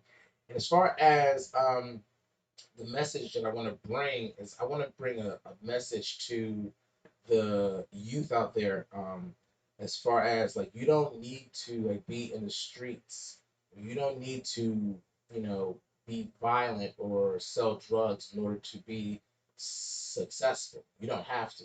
Like you can actually be smart, go to school, or you don't even have to. Like nowadays you can educate yourself. Like YouTube and all this other stuff, like they've actually ruined it for school. So if you really want, now granted, you have to go to school because there's a certification that you have to have for certain spots. But if you want to learn a trade, or whatever have you, like nowadays, like these kids can really teach themselves and they can really um, get their lives together without having to resort to like the streets, selling drugs or whatever have you. And three, I want to show people that you can make good music without killing anybody. Cool. So name an album that had an impact on your life. That's a question. I Every would, now and then we have real questions, and then we go back to then we go back to midget strippers in like 30 minutes. Good segue. It's a good segue. So as far as the best albums, I mean, it was a couple one. DMX had like his first like 4 hours was fire. But I would say my all-time favorite is Reasonable Doubt. Reasonable Doubt is like number one, I would say. I argue with that logic. Reasonable Doubt. You can't, motherfuckers can't rhyme no more about crime no more. So anyway, hearing that Oh no, album, that wasn't unreasonable doubt. it sure was. No, that was Life and Time. That was Sorry. on Life and Times. That's Life and no, Time. that's a Sorry, million sorry, and one. Sorry. Listen, his first. I'm not saying that Jay-Z's bad now, okay? But I'm just saying like the first 3 albums that he had like really molded me. Like I used to sound like him completely until. I'm a Jay-Z fan, and the first 3 albums were influential on my life also for different reasons than yours. But You selling drugs? we're not talking about me. We're talking about our guests right now. So I can definitely feel you on that because yeah, some of those lyrics, it's like that. That's what I hate to say I compare most rappers to because that's a high bar. But when you can paint a picture with your lyrics, to me that shows how great you are. Absolutely. And some folks couldn't pick themselves in a number by color book and shit. Some of these artists, but they go platinum and shit because the mindless folks just choose to listen to it. Yeah. But it's good to hear that you have some of the old school foundation of hip hop. Being of the younger generation because I feel like you can't excel in the industry in the future if you don't know where it came from in the past. So what question do you have for Let's see. That was a good question. I just asked before. I got some drinks in there. him? Do not T-Pain it. No, I'm sorry. Jamie Foxx it. Hey, Blame it on the no, alcohol. do you have any videos in the process or in the works for any other tracks you're putting together? Because I do play Gunman number 2 for videos if need be. He's gunman number 2 in the Renegade video money. Gotcha. I'm looking for more work, dog. I got you. So I just had a party. This was about, I think it was last week Saturday. I threw a party for this video that I had. So the sex video should be coming out by the end of May. That song is pretty much it's going to be coming out on World Star Hip Hop, DMV Life. Check those out. It's going to be the bomb. And basically, let me just tell you. So this song is basically a remake of the Flexxx Time to Have Sex. So I redid that song and just made it like a 2021 type of vibe thing. So that's pretty much it. So that video was done last Saturday. It was a lot of women, a lot of alcohol. We was having a whole lot of fun. I mean, it was really good. 93.9 was over there. All right. Well, All right. Why couldn't we have you on 2 weeks ago? We could have made that video. I mean, he knows my information. He could have hit me up like, I'm behind the I video. was swamped, man. I was swamped. I was so swamped. I'd have grabbed some Yeah. food, some food on the grill. We didn't have. Oh, I know that was jerk chicken now. There was jerk I'm trying to chicken, put my meat rice in my on mouth, man. peas, rice on peas. I'm trying to put my meat in their mouth. Now you lucky that Lady Antoinette left. You talking about throwing a party? You had jerk chicken there, rice and peas. Yeah, she might have hurt you for that. She might have cut you on that. Yeah, she likes Caribbean food. And she likes Caribbean movies. Clear that up right quick. I'm gonna do it again. I guarantee you. Come on out. You see, she pulls up. So don't put it out there, and then we don't get no invite. And I then guarantee you get your invite. I guarantee you. And listen, all my shoots, everything is about partying, real partying. And what I mean, please understand what I mean by real partying. I don't mean sitting down with your phone, yo, this party's vicious, or being on the wall. I'm talking about my parties are no chairs. When I have a chair, you get out. There are no chairs there. It's nothing but freaking partying, dancing. We're taking it back to how it used to be. You can't have that pause in between freaking and partying. I thought you were talking about something else. Yeah, you see, fucking is something different. No, you said freaking. See, I heard freaking and then you paused. I was like, okay, I might need to make that next week. Freaking partying. I'm like, oh, okay. I like the party too, but yeah, sometimes you gotta sit down, dog. I'm old now. I mean, nah, man, nah. I wanted it to go back to where you come into a party, you come out, you sweat. I am so disgusted. I am so disgusted. And this is just me. I've been to a lot of parties, good parties. The times were good. We used to party and sweat a little, like, whoa, that was nice. Now you go to a party, everybody's on the wall. Like, and that's not a party. That is a get together. That is a get together. So it's false advertising. Like, this is a party, this is gonna be a party. Like, you're gonna get down, you're gonna have a good time. If you wanna have a seat, go outside. Go outside. This inside is for freaking home. That's what I want to do. For the next one, I guarantee you it will be off the chain. Same thing. Same as the last one. I ended at 12 o'clock. It ended kind of early because there's a lot of drinking, a lot of alcohol, and a lot of things that were going on. But I guarantee you, this one will be nice. I guarantee A you. lot of things, what type of things? Yeah, I'm telling you, it was a fun time. Like I said, there's no chairs. Everybody's freaking. CB3, you got any dance moves left? Nah, I got some freak moves in, man. I bet your ass do. Dance floor, no. Bedroom, yeah, come on, let's go. What is your dream collaboration? My dream collaboration? I would say, man, of course, I would say Q-Tip would be a dream collaboration. Q-Tip, Eminem, Royce, the 5'9". I would say J. Cole. One that would be really good is Joyner Lucas. That'd be great. That'd be awesome. That's it. Okay, cool. CP3, got a question. Let's see. Do you see your music career branching off anything else, or so what other aspirations do you have besides music? So this is just a starter offer. So I know that it's gonna branch off to more stuff. As far as now, music is happening, but I eventually know that a TV show is going to happen. I feel like TV shows nowadays are garbage. It's the truth. I feel like back in the day, we had quality. Cosby Show, Different World, Parkers, whatever. The Parkers was garbage. What? Yeah, you What? was good. Wait a You minute, was wait a good. minute. You was good until the Parkers. The Parkers was garbage. The Parkers was garbage. Parkers was trash. It Word. was garbage. Hot garbage. The At that. park. Okay. Well, Hot listen, garbage. one. And listen, so some people would beg to differ, but I'll say the Parkers. What else? I say we already got Cosby Show, Different World. What else is good? What else is good? Sister. I'm just tossing it out there. Sister. I'd have taken the sister over the Parkers. Yeah. What else? What else? There was more of an option. Now there's nothing. And then I would say the only memorable. It's only like 3 shows. In fact, I would say 2 shows. I say Blackish, Grownish. That's it. Blackish is entertaining though. Yeah, but there's only 2. Like before, we had like at least 8, 9. Like this is ridiculous. Like, it is terrible.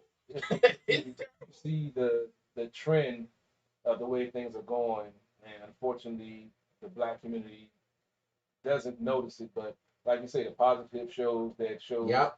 Fighting. Minorities in a positive light, aspiring to be, aspiring to chase the so-called American dream and be successful at it. And now you only have shows with guys coming up selling drugs and Yep. and It's killing not. each other and shit like that. It's not even that. So this is what happened. So the black shows have turned to reality shows, Yeah, that's and it's reality shows that put us in a very negative light. Negative light. You have Love and Hip Hop where there's no love in hip hop. It's all You have Basketball Wives, I also Right. watch and there's no, half these people ain't even wives. They're side chicks and girlfriends. facts. But when you see it, it gives you the stigma of that black women and black men can't coexist and black women can't get along. Facts. And they put that out there, making these people stars versus showing the positive stuff. So I love the different world. I mean, I never went to college, I'm still watching it. but I Still love the watch different Different World world too. because of what it represented, what it made you wanted to go to college, Exactly. It made me want to want go to an HBC, and And it they made talk you wanna about go to they talk college. about relevant issues too. yes. They talk about HIV. They talk Facts. about racism. They talked about it all. Everything. Yeah.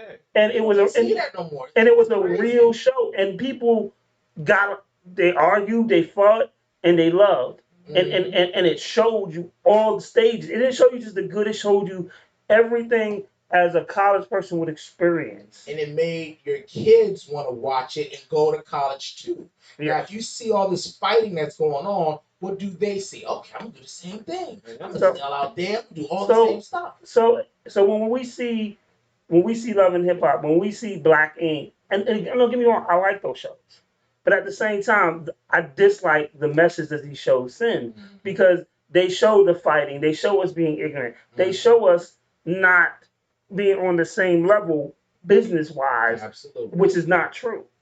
Like 90% of the shit we use on a daily basis is created by a black man and and black people, and we don't even get credit for it. You ask a kid today who is Garrett Morgan, They don't know what you're talking about. but they sit at a traffic light and they think a white guy did Wasn't that the dude that was on Saturday Night Live? it. Yep. You know what I'm saying? That's I'm telling you, I promise you, before my time is up, I will change this. I guarantee. You'll say I stood here and told you this. I will change that. 100%. I'm glad to hear you say that because I've been having that same thing. And it's kind of cool, like I say, not trying to knock you for being young, but some of the things that you're saying, me and 151 had the same conversation about Different World Cosby Show and how the shows are, catered towards violence and negativity as opposed to positivity. So it's enlightening to hear that you have that perspective, man. We haven't heard that from many artists that's come through here. I mean, definitely. There's a okay, Lady Antoinette just actually had a point too, which There are more black shows streaming on streaming platforms now with the different options now that they don't have to go to mainstream networks to get their product out there. And that's true. I have the apps, but I don't really have time to watch it. in many shows, and she did point out many shows don't have the proper back, and that's true because they don't want to back a positive black show. Yeah. Because the last time they backed a positive black show, he almost bought the whole network, and then they put him in jail. Cosby. Yep. Yep. It's facts. He almost bought the whole network. So they don't really want to do that. There was a time when the Cosby Show dominated so much on Thursday nights you couldn't put. Here's a fun fact that people don't realize. I love Married with Children. The original name of Married with Children was called Not the Cosbys. Really? Really? Married with Children was created to be an anti-Cosby show. Really? Yes. I mean, I can see where that comes from. But the original name of it they was called Not the Cosbys because they are, and Al Bundy is everything Bill Cosby is not when you look at that show. Yeah, he is. Yeah. Hated his wife, hated his kids. I'll run that class, man. I miss it. Me and my dad used to watch Married with Children all the time. That shit was hilarious, bro. Yeah, and it is. However, it was done to basically mock a great black show. Most people don't realize that. I don't even know that. I never looked at it. Never But thought about it that way. I didn't think about it like that way. But this is what they came out and they actually said. Like during one of their reunion talks or whatever, they was like, yeah, the original name of Married with Children was called Not the Cosby. The funny thing is, when you do stuff in that mindset, it actually backfires on you because basically it showed us what redneck and hillbilly white motherfuckers was doing as opposed to downgrading what black folks were trying to show. Well, the crazy thing about that is, though, it gave us a spotlight into their life. And one of the stupid things that Married with Children did, I'm going to say stupid, but one of the things that Married with Children did unintentional was make Oprah super popular. Oh, yeah, they did. Yeah, he did talk about Oprah. Because she always talked about Oprah this, Oprah that. Yes, she did. And then white people started watching Oprah. Oh, because of that show. Yeah. that's right. I mean, like I say, it was a. I mean, being on Fox back in the day, you know, it's gonna be some But shock stuff. however, too now, and to bring up the dollar back to what Lady Antoinette was saying. So there's another streaming platform called All Black, I think, or All BCK LLB. It's almost like Netflix, but it's like a lot of the people who you see that do skits on YouTube and stuff like that. It's like an all black network type thing. It's like $4.99. You can download it. Um, um, but they have shows on there. So like she's saying, it's going to streaming platform. Speaking of that, at the bar is we'll be soon. We'll be going to a streaming platform pretty soon. Yeah, that was kind of a segue to let you guys know that we, been having our issues with certain social media platforms, and we told you we were going to find a way to get around that. So, yeah, stay tuned. We have some breaking news coming on a whole bunch of different fronts, but yeah, certain platforms we're getting ready to say bye bye to because just of the complicated relationship we have right now. I'm not naming no names because I don't want no problem. Definitely. Before we roll. Before we roll, but when we roll, I'm naming everybody. I'm calling out government. I'm giving out social security names. I might pull a pistol out after. That last show before we made the move, boy, I tell you, I want to catch you on the street. You know who I'm talking to. So there are alternatives. Actually, Dame Dash has his own network too. Okay. So there are alternatives, and I think we're going back. Like one of the biggest mistakes to me was when Bob Johnson sold BET. Salute to my homegirl, Dreamcatcher. Thank you for supporting. Love you to death. But when Bob Johnson sold BET, I get the move he made because it was a business decision. But when we stopped owning black entertainment television, it sort of went left for us because we stopped controlling the narrative. Because now instead of black, so now VH1, because I'm old and I'm cool with that. I got gray hair, but your baby mama and your mama like it. Pick one. My ball head. But so VH1 back in the day did not play anything hip hop related. So it really bothers me when a soft VH1 was soft rock. It only played like every now and then you'll see a Prince or a Tony Braxton or a Michael Jackson video, maybe once out the week. You growing up on there, but then so they slid hip hop to thinking VH1 was our friend when they stopped playing this like all the video music say they stopped playing mini videos that much. So they slid it in with hip hop honors. How the fuck do we not have hip hop honors on BET but on VH1? Because VH1 plays more music than BET does now. No, because VH1 like they wanted to take the black audience away, even though they're owned by Viacom. They still wanted to take the black audience away from BET. But that's a good question though. Why doesn't BET play any hip hop? I don't see anything. The hip hop awards come on BET, but that's about it. Like they don't have like don't you know how what was that? 106 in Park. 106 in Park. Those other shows that they had on BET that no longer exist anymore. In fact, if anything, VH1 has it. Because they want to take the audience. Like how do we have Love and Hip Hop on VH1? Absolutely. That doesn't make any sense. VH1 has diversified. They have a VH1 Soul Channel. They have a VH1. They're the same company, though. They're the same company. It's purposely done. It's purposely done. No, it's purposely done. Not even about money. It's purposely done to make BET to look like the inferior network.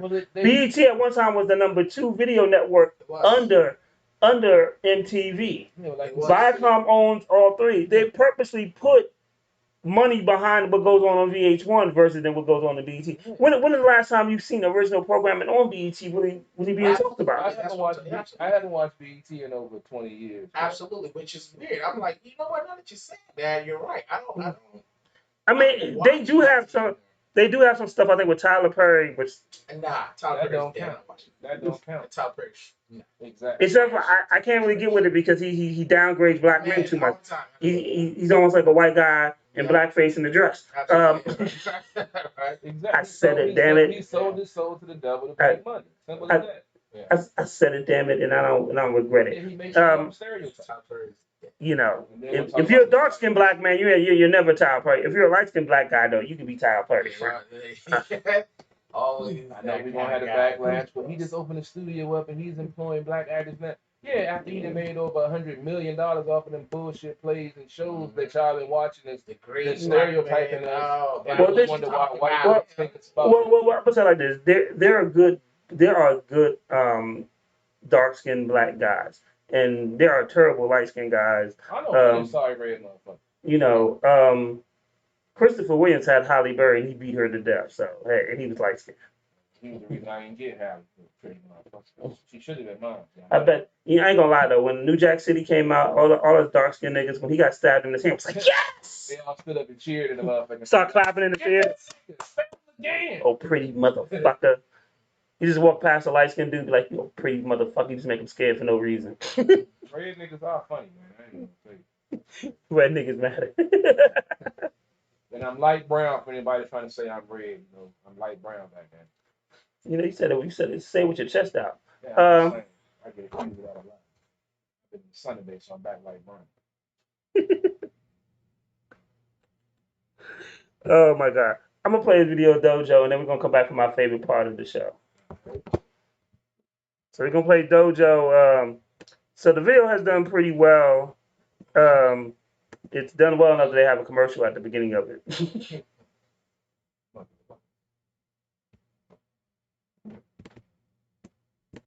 I found myself being a young father, and I was trying to get fast money to be able to support and take care of my family. I ended up going to prison in 1988. I've been out here in the society 30-some years, and being out here, I felt that I deserved a second chance. This was the day I restored the voting rights of over 200,000 felons to give them the right to vote back. So in Virginia, if you were a felon, you could never vote for the rest of your life. This was remnants of Jim Crow, and it needed to end in Virginia. Governor, why the decision to overturn something that's been in place in your state since the Civil War? Once you have served your time, you've paid your debt to society. This was the right thing to do.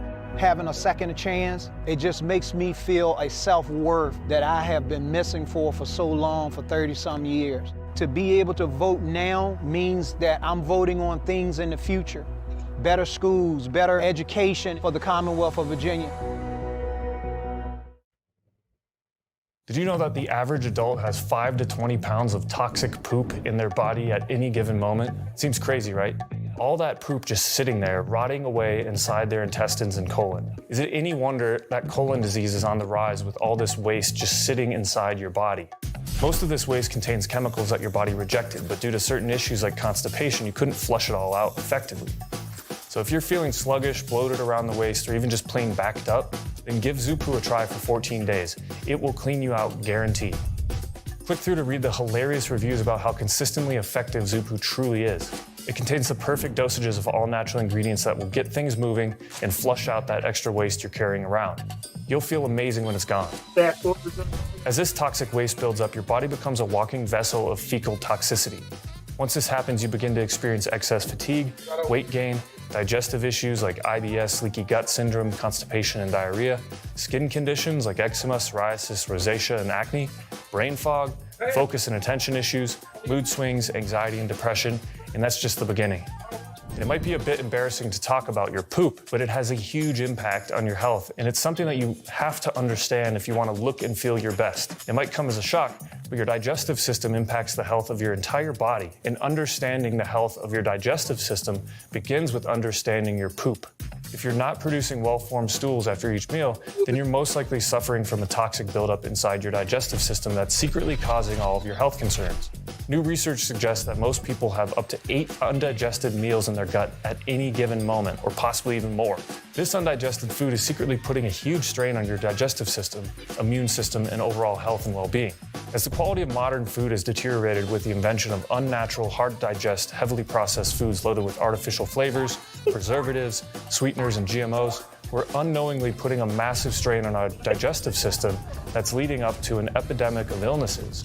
As we consume more and more unnatural, manufactured, highly processed junk food, we begin overloading our bodies with toxins that destroy the fragile ecosystems of bacteria in the gut.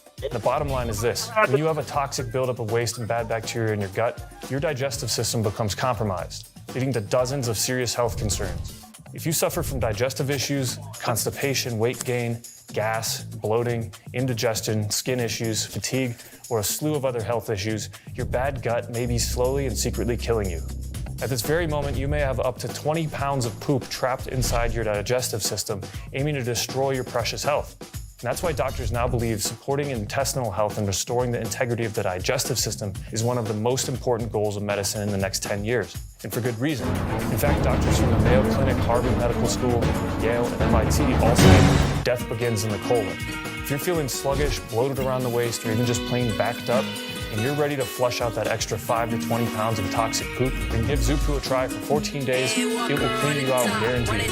Click through to read the hilarious reviews about how consistently effective Zupu truly is. It contains the perfect dosages of all natural ingredients that will get things moving and flush out that extra waste you're carrying around. You'll feel amazing when it's gone. Click through to learn more about Zupu now. Just wanna know who fake. I ain't sharing none of my meals, but none of you niggas you jank. Shit hit the fan, can't find a body. Kicking this shit like fine karate. Now I gotta keep that now beside. Feeling my soul, that mind and body. Bitch, I'm crazy like Steve-O. Taking your shit like Evo. Suck my dick, bitch, veto. Bitch, I'm fly, no hero. One shit back, get zero. We got to do it. Cause right here, you down here. But this is what we want, you limits. And the punchlines. Tell him, man, this dude's a genius. Hell no. It's like you know how to make sandwiches. What we gonna do is fight. 1,000 plays on YouTube, by the way. Karate. 360. Don't jump! Ninja stuff. I just want to hit a nigga right in my head. It don't look like it. I think this is bullshit. Try and learn. Y'all making too much noise. Who she said shit like that? Satellite. Yeah. What the fuck does it sound like? North, south, east, west, coast to coast, killer shit. Bitch, I'm strong enough to raise your roof and watch your ceiling split. Plugging holes in your game, they calling me the ceiling fix. Ain't no one in my lane, I'm training night and day. Y'all gonna know my name. What's my name? What's my name? What's my name? Yeah.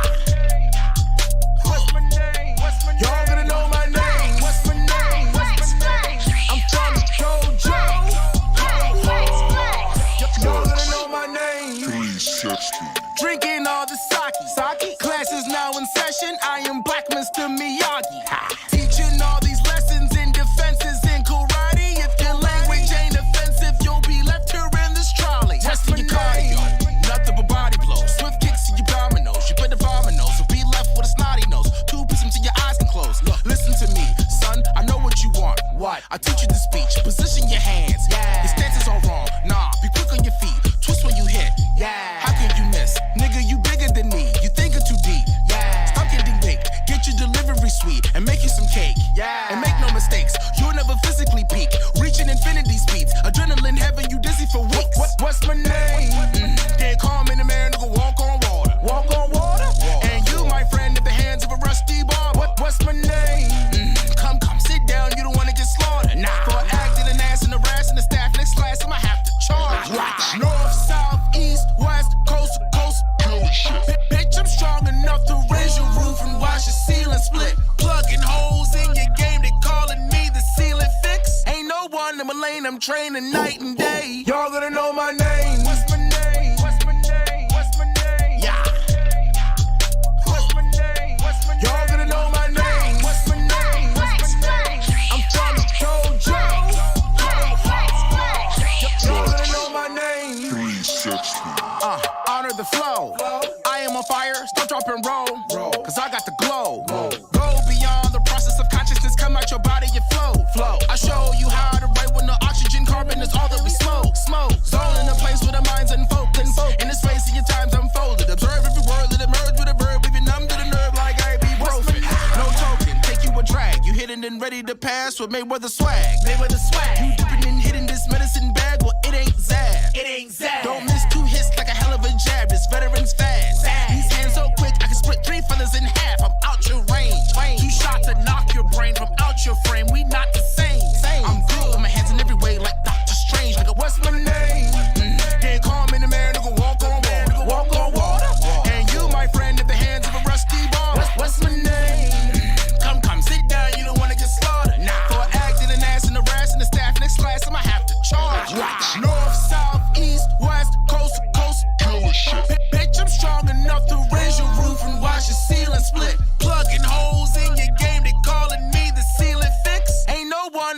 I'm training night and day. Y'all gonna know my name. What's my name? What's my name? What's my name? Yeah. What's my name? What's my name? Y'all gonna know my name. What's my name? What's my name? I'm from the dojo. Y'all gonna know my name. 360.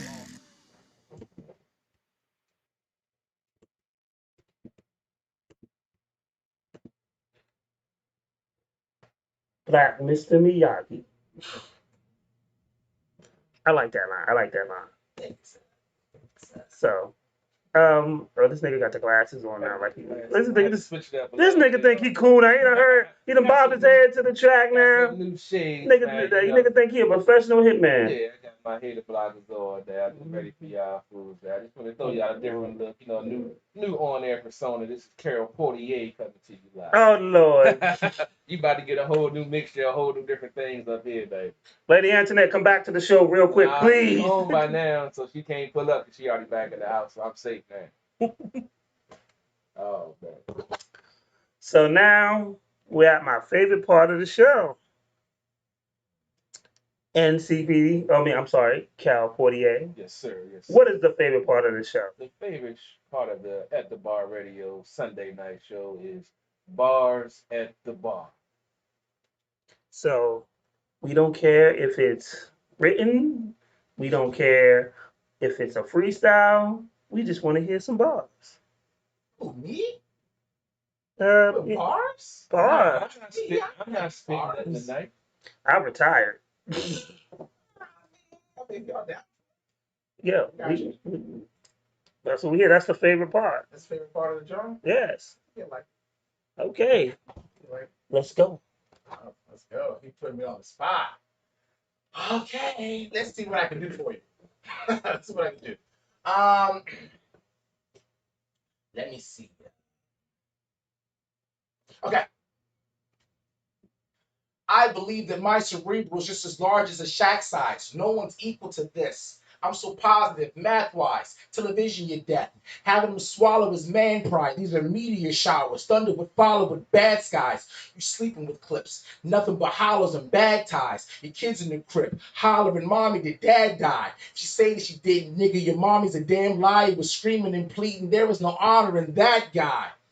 I have to embarrass him. The rap game's on Xbox. I'm known as the secret cheating character. He will bury you 6 feet deep in your burial. I speak imperial, too strong for the weak inferior. Niggas compare me to wicked sick shit and venereals. I'm the coronavirus times 6 different malarias. Stretch Armstrong with a song breaking these barriers. Teflon Don with a cigar, drinking imperial. Fact. I'm Dr. Doom, I'm just not wearing the mask. Suck oxygen out the room and watch the air go flat.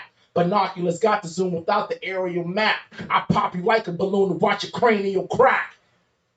Nice. I like that. He spit hot fire. I spit hot fire. I spit hot fire and lava. My flow is so fucking disgusting it reminds you of shower. I'm lyrically sharper. My presence is honored and cash is no longer cash to me. I'm calling it karma. You get it, I'll leave it, and it's back to me. I'm receiving it stronger. With a couple of toy trucks, but I ain't talking about Tonkas. I'm a solemn threat. I'm a problem to all the vets, because they know I'm the only one who can spit and make water sweat. Ooh, Okay. Gotta be on the lookout. Okay, I like that. That was some nice spit right there. Thank you, sir.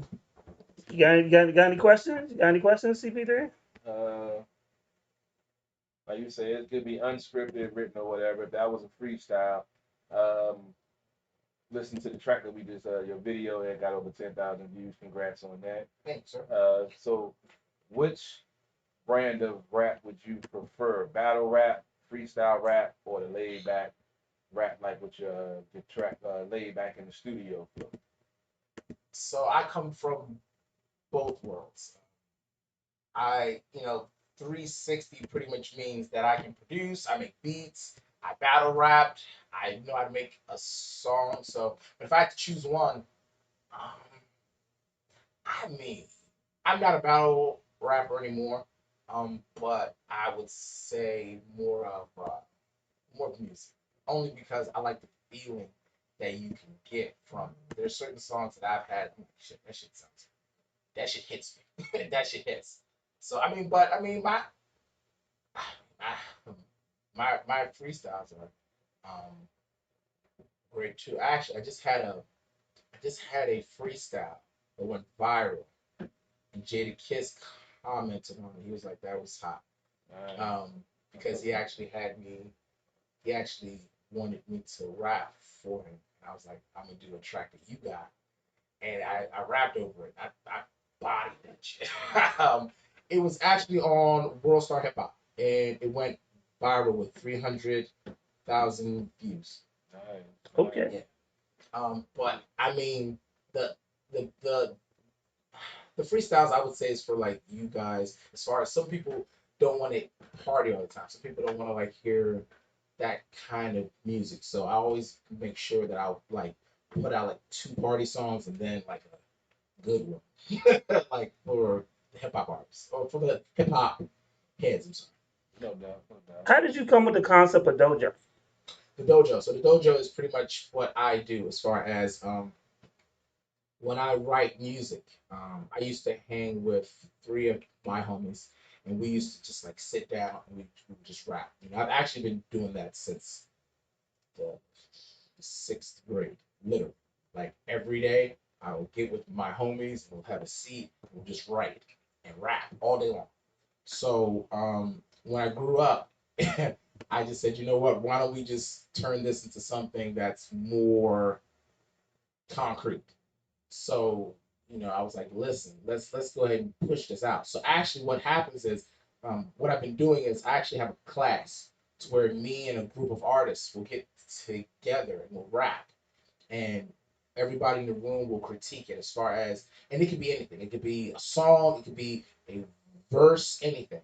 We'll critique it like, you know what, your wordplay was kind of off, or, you know, your breathing was off. And one thing I said, in this thing that we had here, we don't lie. We don't lie to each other at all. And granted, it's our opinion, but again, just because I had that opinion, somebody else might have it too also. The worst thing that you can say is, I ain't trying to hear that. That is stubbornness, and I hate stubbornness.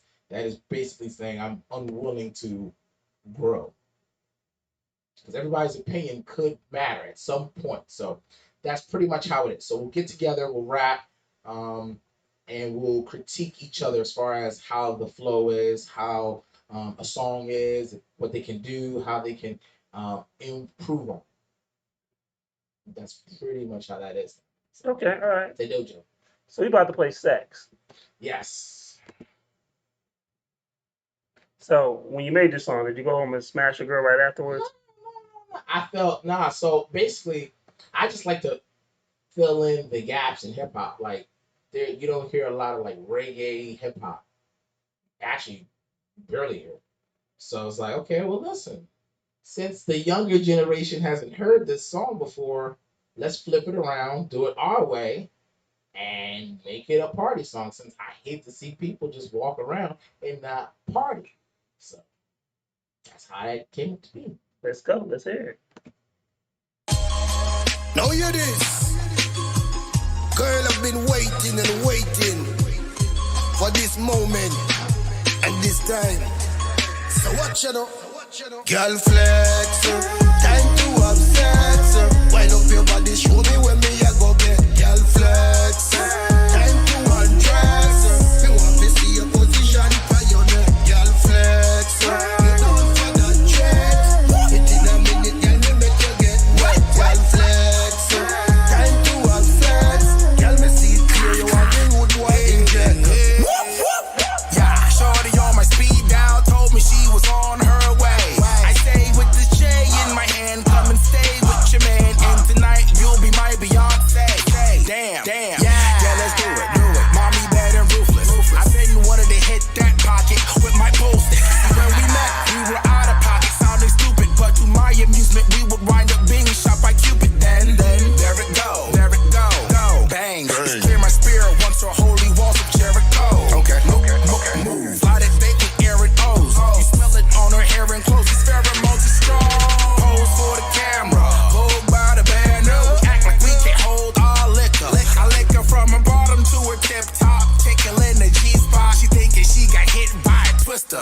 call me Mr. Flexxx.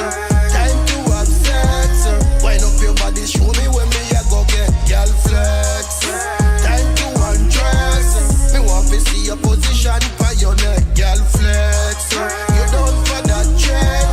Within a minute, girl, me make you get wet, girl flex. Time to have sex. Girl, me see clear, you want the rude boy inject.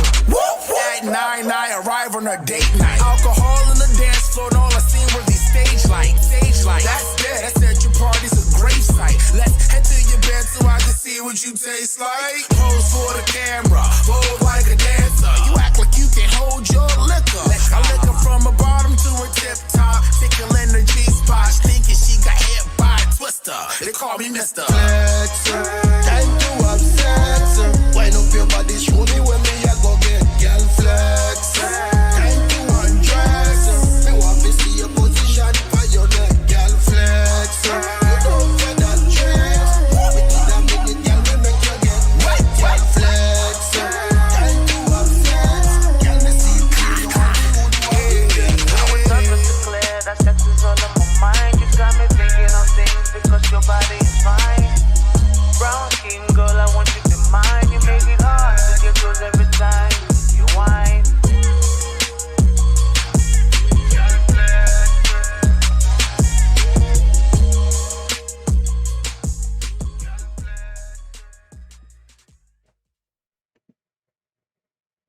CP3, what's your thoughts?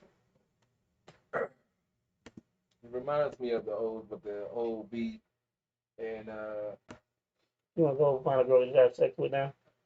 I've been trying to find that for a little while. That's another story.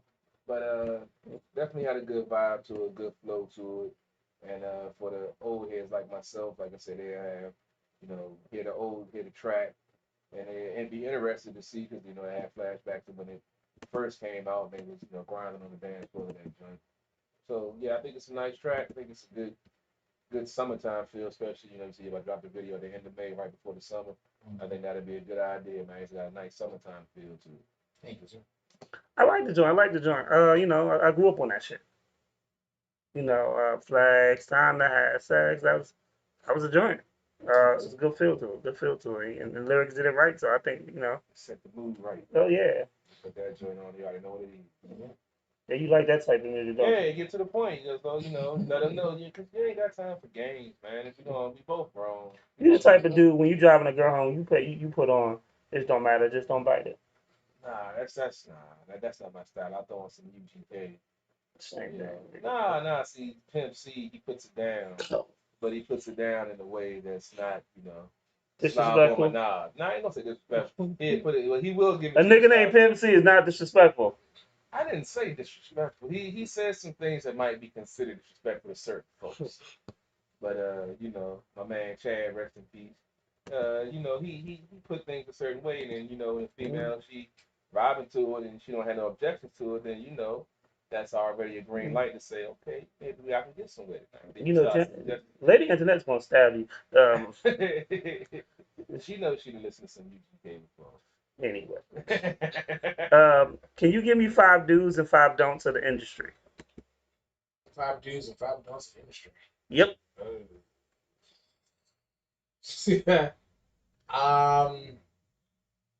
We actually see you thought it was all fun and games. We actually do have real questions. No, it's all good. I'm trying to figure it out as far as there's so many. I mean, but some things that apply to me may not apply to certain artists. So it don't matter. These are your 5 do's and don'ts. First thing is, in order for you to do this music right, you need money. Doesn't matter where, regardless, you need money or somebody who has it. Anybody who thinks that they can get this done with, them being in a closet. I'm not saying that you shouldn't try. Go ahead, try. That's fine. But the odds of it coming out are very low. It costs over 100 G's to break a record. Very true. Very true. It costs a whole lot of money. And you want and understand, when Rick Ross got signed, Every Day I'm Hustling was like 2-3 years old. And so you have to be able to invest in yourself. By investing yourself does not mean a pair of fucking Jordans. You go cheap, it would never. You are wasting your time. I tell people that all the time. Listen, you're wasting your time, man. You gonna half-ass it, you're wasting your time.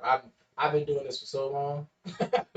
You're wasting your time if you're not really investing, if you're not sacrificing money, or you find somebody who's willing to do that for you. All right, do it. But if you're not putting in money, sacrificing, you're wasting your time. I'm telling you, real talk. Podcasting in itself, just in podcast, it's not even. It's an investment. Mm-hmm. Absolutely. From the computers to the lights to the wires to having to the mic stand. Like all this shit's an investment. Absolutely. It's fun, Mm-hmm. but it's an investment. Mm-hmm. And in order for me to take my podcast, and I gotta invest in myself. Absolutely, you have to. Because if you don't, I've seen people again, and that again, if then also too, I blame these rappers out here. Some of these rappers are trash, but they're making it far, and it's showing some people, oh, maybe I can too, and they're gonna reproduce the same trash, or maybe something that's even worse, thinking, okay, if they can do it, I can too. So, okay, well, they're lucky. They're one person out of a million. You're wasting your time. You gotta invest everything. Get no argument from here, brother. So, okay, keep going. Number two, contracts. You lose a lot of money if you ain't got contracts. A lot of money. Everything you do, as far as from video shoots to any kind of signing distribution or any kind of endorsements, from videos to models, whatever you're doing needs a contract, because I guarantee you, if it doesn't go right, or let's say it's not going in their favor, oh well, sorry. Whereas you need to be taking them to court. I hate court, but sometimes you have to. Yeah. That's number two. I would say those are the main two things. Invest in yourself. Going traveling. You must travel. Connections are very big. So if you're traveling, if you're meeting new people, if you're getting contacts, that's always good. So I would say that'll be the fourth or the third. I don't know where I'm at. I don't even think That was a third. that was the third one. Okay. All right. I'm good at what I do. That's 151. I'm kind of good with numbers at times. It's all good. It's all good, man. I would say that's it. I mean, That's cool. That's all I got. I mean, those are the main things that have burnt me over and over again. So what are the dudes? That was the don'ts. What are the dudes? The dudes. Yeah. Don't limit yourself to one style. If you're gonna do this, you should be open-minded, as far as maybe you want to do beats, maybe you want to record, maybe you want to do acting, whatever you can do to incorporate what you do, you do it. And then also, I mean, you just need money. You need a lot of money. So however you can generate it is great. So if you're generating, one big thing I'm gonna say too also, if you have a company, if you're doing hip hop, and this is what I tell every artist out here, if you have a company that will really save you the money that you're doing, as far as like reporting. If you have a company, you can always file taxes on it. That's including the studio time, the clothing, the shoes. So they can go ahead and buy shoes all day. Tax write-off. That's if you have a company. If you don't have a But company, most people will buy a new chain before they buy a LLC. yeah, you need an LLC. I But I get what you're saying. I literally spent over 60,000. No lie, within 3 years. And I was like, you know what? If I can use this as a tax write-off, I can reinvest that money where it belongs in me, instead of it being a loss. Exactly. One of the things and I salute Renegade is Renegade LLC see this shit. Mm-hmm. And I thought that was like a genius move and stuff. This is must. I'm in the process of doing my shit right now. Tax right. Like definitely that's gonna be the next big step from I'm trying to tell right, you. then we make this jump. All that cash is in the pocket. All of it. So I mean, besides that, that's pretty much it. Cool. I like that. I'm gonna play you a Renegade song since you asked what he was up to. This is one of the ones he's been working on. And it's one of the ones that we actually got somebody that was actually willing to feature on it for him. Because the funny thing about Renegade is a lot of dudes like, and this happened to us. A dude once asked me for a verse for Renegade. Mm-hmm. So we sent him the track and we sent him and then Renegade bodied the joint. Okay. And then he called me, he was like, damn, why didn't you tell me he was gonna kill that song like that? I said, well, you said you wanted the verse. He said, yeah. He never put the song. Why not? Because Renegade killed everybody on the song. I'm here. Let's hear it. So no. So I don't have that song because dude never put it out. Okay, So okay. a lot of people be like, they act like they want to do features with him, Mhm. then they don't. Yeah, I don't know. And I'm sure that's happened to you before. People be like they want to do features with you, but then they really don't because then you'll body them on their own song. No, I mean, the features that I've done, they've actually put it out and they generated okay.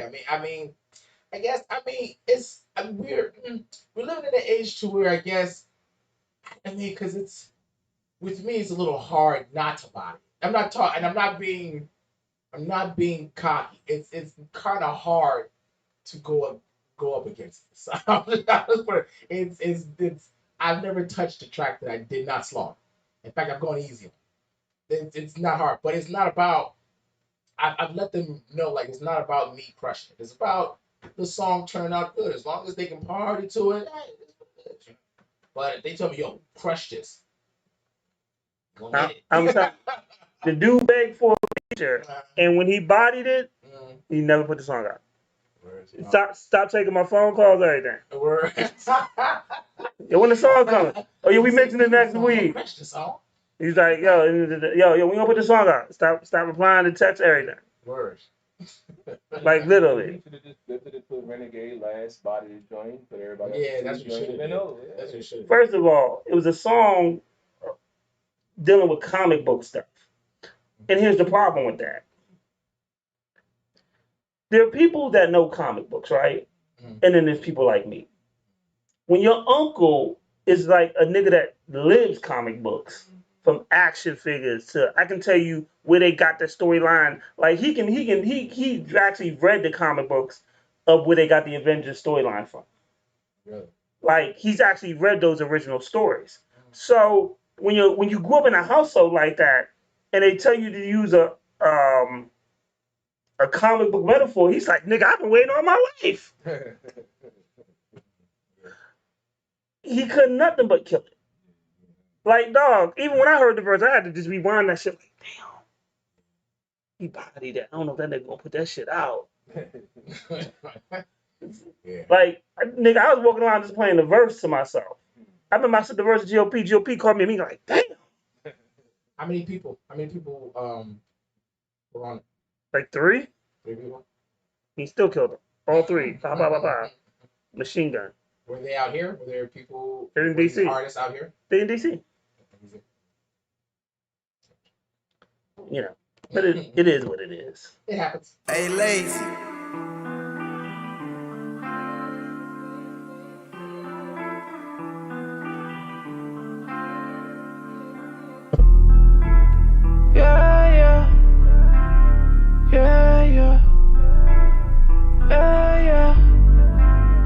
That bullshit played out. Always wanna talk now, what you wanna say now? Looking for some wrong now, looking for a way out. In and out my life, you made the choice, just stay out. Yeah. You know my heart was on 10. I wasn't dependent to see the end. Yeah, you just hit me and block out your friends. I wish it was focused like I'm on a lens. They selling you hoopty dreams, I'm in a Benz. I'm trying to go make this paper meet my ends. Understand complications of a man. Sometimes saying nothing makes you understand. Seems like you never had guidance and no one had loved you, and you don't just know where to run want to. Always just doubted my loyalty. Loved you like royalty. I don't know where this gon' come to. If you never change, then I'm gon' have to phase out. Wanna stay the same, then I don't know why you came out. Knew when I was wrong, I don't know what to blame about. Looking at my wrongs, just trying to find a way out. That bullshit played out. Always wanna talk now, what you wanna say now? Looking for some wrong now, looking for a way out. In and out my life, you made the choice, just stay out. Yeah. Shorty, you with my little boo thing, but I can't stand the way you do things. I'm trying to slide, but you always having mood swings. Going in a circle like a merry-go. You keep on living in the past, you need to let it go. Only scared niggas like you don't believe me. I hear you telling all your friends that you don't need me. They always getting in your ear like you should leave me. Ain't met a nigga that's this real, look how you treat me. At first sight I thought it was love, but you used to dealing with scrubs. Gave you everything in the boat. Can't believe that you giving this up. I told you every little thing that I was going through. Inconsiderate, you wanna fuss and argue. I told you that I was anemic, no you scarred too.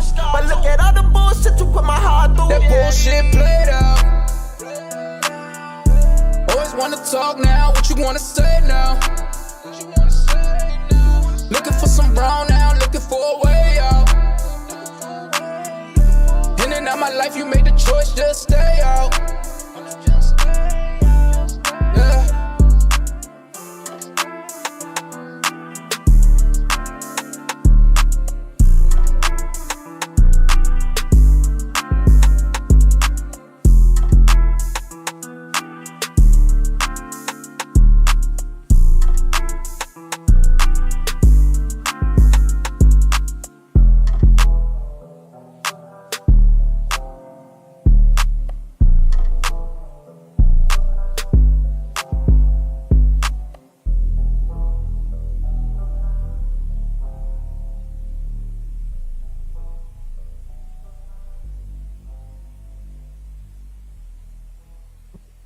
What up, what up, what up, what up, what up?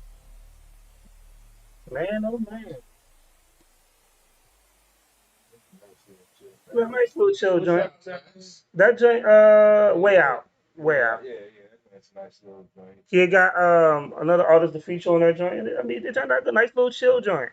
You know, you can't always be aggression all the damn time. Sometimes you just gotta lay back and chill. You know. Fire the grill up, have a nice cold adult beverage in your hand, just lay back and you know. And sometimes you gotta piss a little neck and take your shit. You know, that's like you 90% of the time. I mean, 10%. Gotta have that balance. So where can they find your music, Flex? I am on everything. So I'm on Tidal, I'm on Spotify, I'm on iTunes, I'm on YouTube, I'm on every streaming platform that you can get your hands on. Or you can just go to Google and type in Flexx with 3 X's, Flexxx360. My freestyles, my raps, my songs come right in. Okay. And then you can stay tuned to I would say around June 1st when the song Sex Sex comes out on World Star Hip Hop. You'll enjoy it, I guarantee you. There may be a disclaimer in the beginning of it. You'll understand. Yeah, we should have been invited. You understand why? Yeah. I mean, we want to invite us to the next video, sir. Said we should have been invited. I'm trying. Listen, I got you for the next. All right, bro. Sex 2. I do security on the side too. So if you need me to secure some things. You only pass down females. Gotcha. Trust me, it's gonna be lit. I guarantee you. This will be a party you like. I remember this. Oh, what's I supposed to be? Oh, no doubt. Facts. Trust me. All right, we're gonna be there. We're gonna be lit. Have a good time. You got any other questions, CP3? No, I'm pretty much good, man. Listen to some good music. Had a great interview. Had, like I said, I always tell all the independent artists I don't listen to anything really past 2005. So I haven't heard your music until you come on here, and that's why I give you the raw, uncut observation. And So the one thing I tell you about the show is that I get all the music, but I didn't hear Sex until I actually played it today. And the one thing is because I want to give an unadulterated, an organic feel to what I feel like the song like. They don't get my partners don't get to hear the music until I actually play it. So you may send it a week ahead of time. I don't mean I'm gonna play it a week ahead of time. Like they won't hear it until we actually play it on the show. Yeah, so it's good to You hear know. some good flow. Let me ask you guys a question. Sure. So I don't know if you guys heard some of my stuff. So you've heard Sex, you heard the Dojo. I don't know if he's heard Child Support. I know you probably have. Yeah. Yeah. Out of those songs, which ones did you guys like? My favorite is Dojo. Dojo. Dojo, Child Support, then Sex. Honestly, the freestyle, I don't know the freestyle over with another verse from another joint. I like Yeah, I like the to me the freestyle was what did it for me because the wordplay, not afraid to use big words and you know and actually know how to use them and know what they mean. So you know that to me that was just solidified right there when bars at the bar. You know it's the way you broke it down and then jump into another one just off wordplay and went from there. That to me that right there said and then just from the interview from hearing the way you want to influence the game and try to show a different way to put the music out there instead of being about killing and slinging drugs and doing other things. You can do that style, but you ever have other styles also. So it's been like I said when he told me we were interviewing, I was like, okay, let's see how it goes. And I got to say, I was pleasantly surprised by the interview, man. Keep grinding. I definitely will be listening to your stuff, and I have my own radio show that I stream live on Sports and Hill podcast, and I play some independent music from this show on there. So let's just say I'll probably be spinning your record on there also, as long as I don't got that poop commercial in front of me. But I can sing you Sex. I can sing you Sex. Yeah. I think I might have Dojo the MP3. I just like the video because I thought the video was creative because he actually did it in the dojo, did like dojo style, stuff like that. The poop commercial kind of shit. Yeah, but so what happens is this: after a while, on YouTube, which your video reaches a certain amount of numbers, they feel that people are watching and they'll start adding commercials in. Yeah. So we used to play Dojo on here all the time, and then it reached a certain amount of numbers, so then so they attach the commercials to it because of the amount of traffic that goes to it. So it's random. It's random. That was hilarious. Question. Do we have time or do we have to set up? I know the owner of the bar. We kind of own the operation, so there is no time. There's no time. Because I wanted to pull up the freestyle that I did for Jada Kiss that went viral. But I don't know if you guys got time. It's okay. We'll go ahead and but pull it up. You can pull it up on there. You have to go to YouTube, put in Flexxx360 freestyle, and I think they put Dissing Tekashi 6ix9ine, which I wasn't, but I guess I was. I think I might have actually seen. I haven't watched it, but I think I actually seen that because I watched a lot of Jada Kiss freestyle. I'm a Jada Kiss fan. Yeah. So I think I might have actually seen something about Tekashi. He reposted. Yeah, he reposted. Very interesting. Yeah, it should be me some car or something. I think I did watch some of that joint. Yeah. Nice. Shit, let me give you the title of it. So, right up. It says Flexxx360 Dojo Freestyle, 9,000 views. Dojo Freestyle. Should be in a car.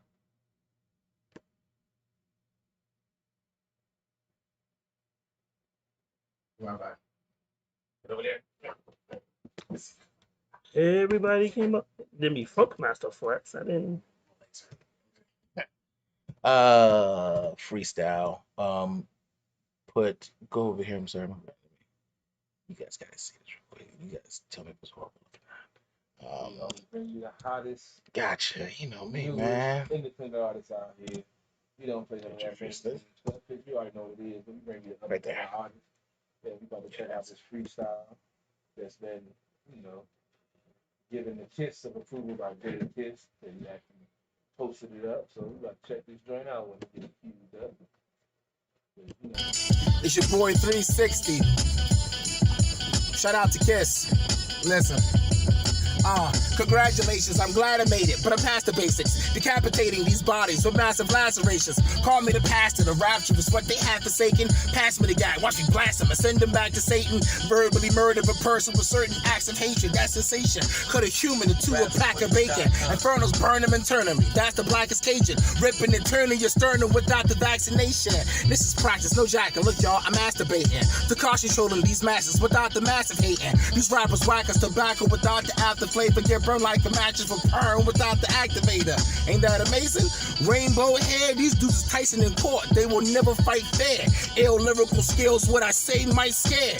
Man, I'm so sick I give AIDS nightmares, I swear. Look, I'm on some Jeffrey Dahmer shit. The eyes of a monster no longer remains anonymous. Cause now no bull, I'm a hippopotamus. These pounds is keeping me full. These wallets is bottomless. Hip hop, we've got a problem. No Takashi disguise, but in my dojo, I gotta show him how I spit rhymes. 6'9", here's a Darlington sign for living ass backwards. He should get hit with a shotty 96 times. Blah, blah, blah, blown out of his mind. Get hit from the top row, that's a balcony climb. My power's divine. Who flow you know is hotter than mine? You'll get censored more than profanity or poverty crimes. I'm out of this line, I had to speak. I'm toe tags, body bags, sleeping in shallow creeks. I'm on your ass like county tax if you've been back for weeks. And niggas know when I flow, you know I had to speak. It's a tragedy 360.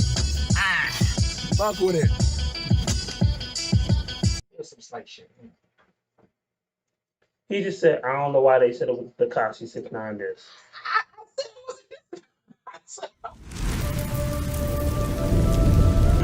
You said his name, man. You said his name a couple of times. I gave it to him. You said his name a couple of times. That was clearly a diss. Clearly a diss.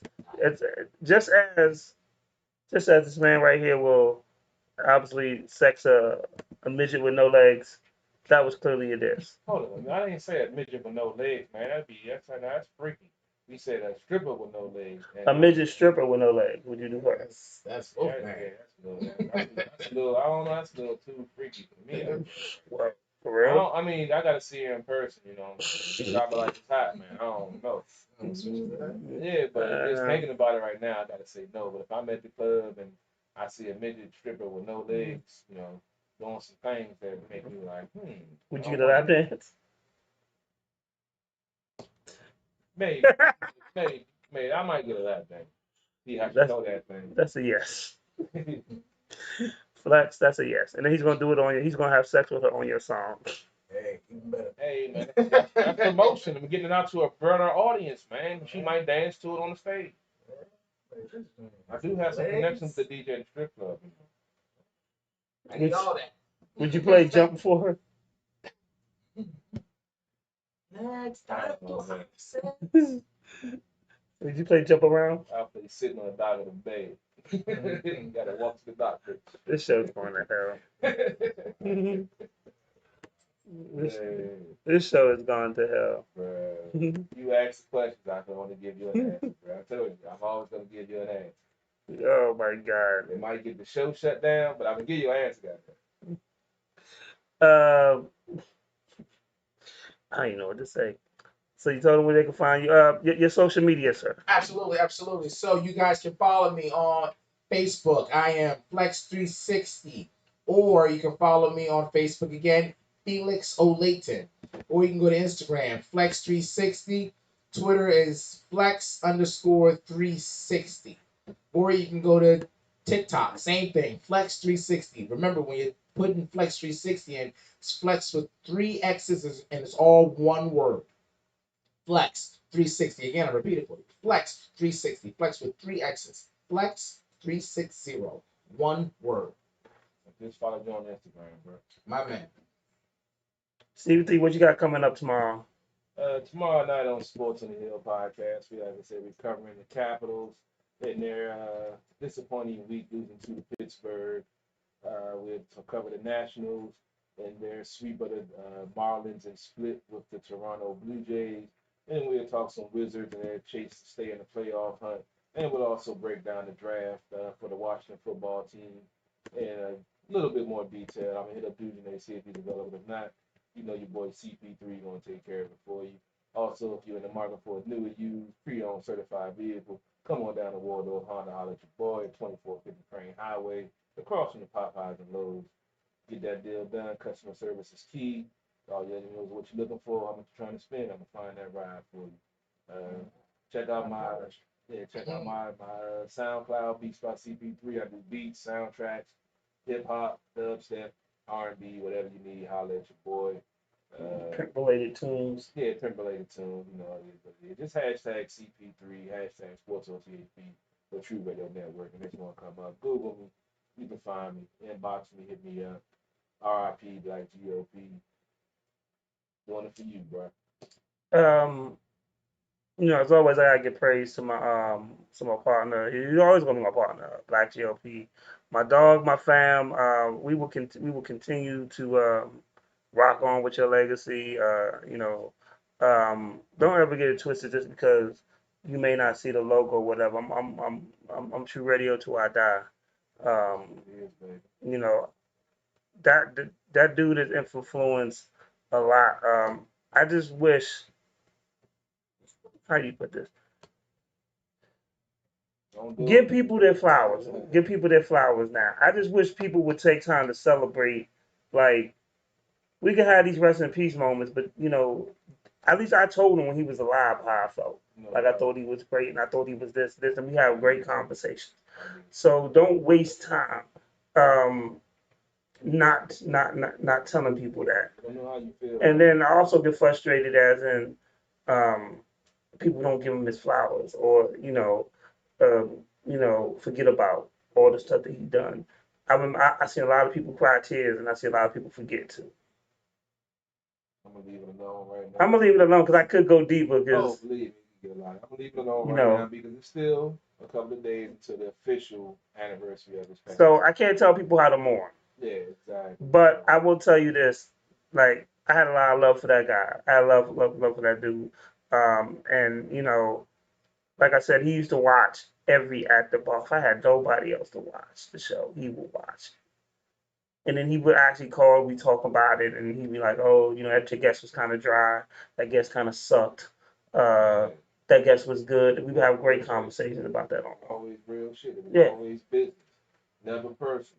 And he told me that because back in the day, before I met him, oh, yeah, I took shit personal. And when I take shit personal, it gets ugly.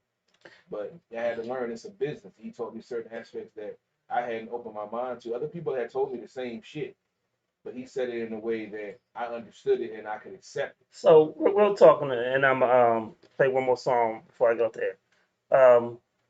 I remember we had an argument about something, and there were some people we knew that was listening to the argument, and they assumed because we had an argument, as well as some guests or something, and that we weren't gonna have a show.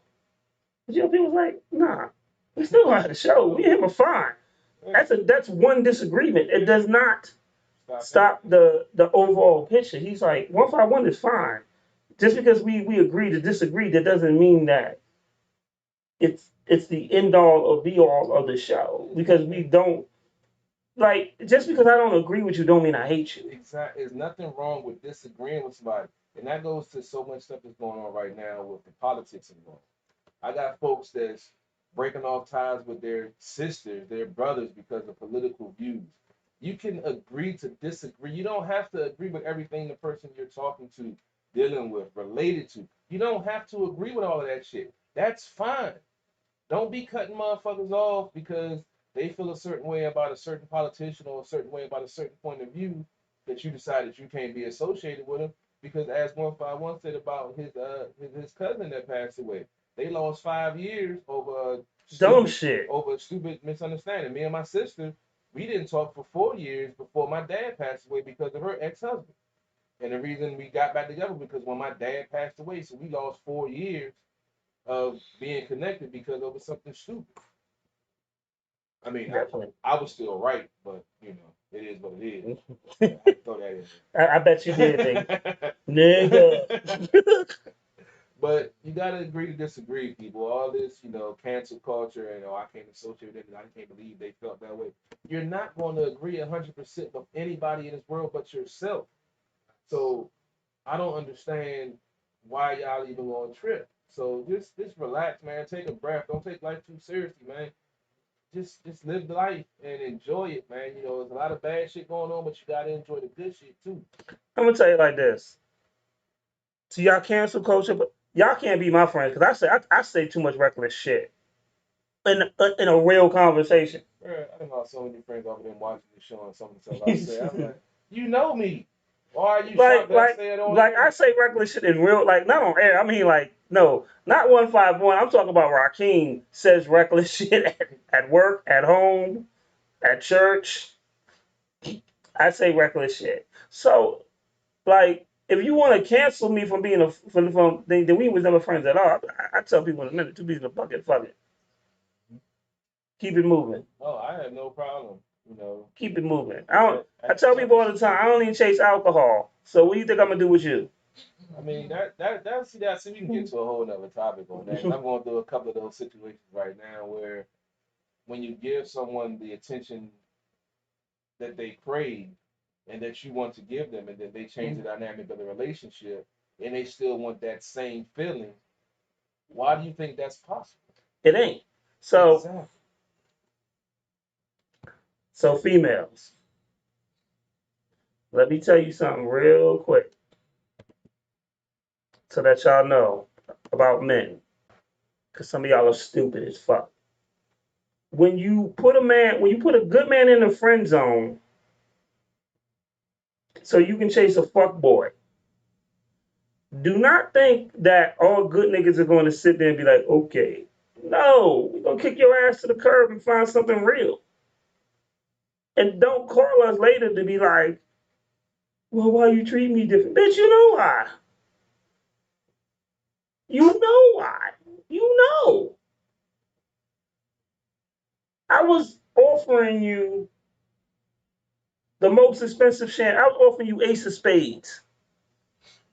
And you took a 40. You can't come to me after drinking 640s and sucking 18 dicks to talk about I want to. That only works in Forrest Gump movies. Like in real life, go the fuck back where you was. Am I lying? Am I lying, dudes? Hey. So after you done a Jenny from Forrest Gump, don't come like only Forrest Gump going, I am not retarded or mentally handicapped or slow or in the Matrix. Whatever the fuck you want to call it. Don't do it.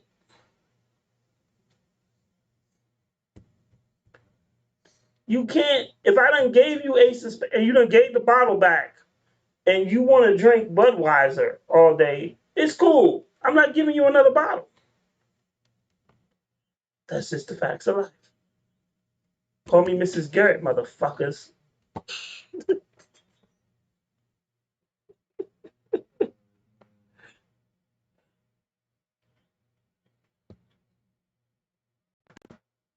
Yo, we're gonna be back next week. So the week of the 15th, we will not have a show. I'll be in Atlanta. And then after coming back from Atlanta, we have several shows set up.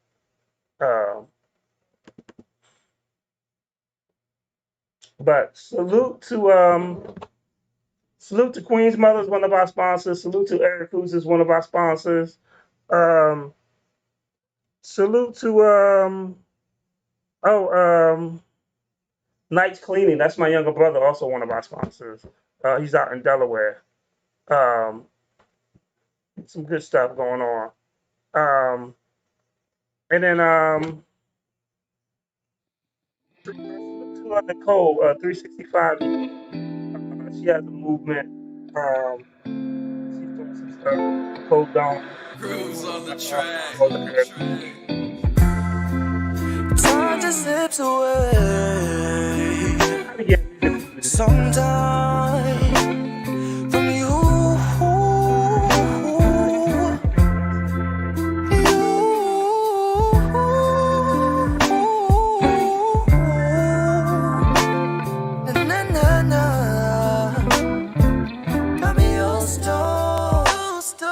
Always falling.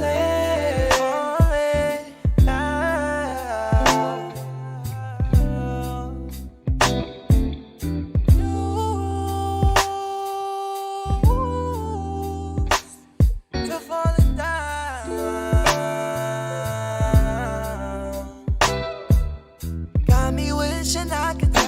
time back, I just wanna see you once again. Cause I heard you know that you ain't need no more in this life we living in. But I know to be strong for you. I know for you. I know for you. Time just slips away sometime from you.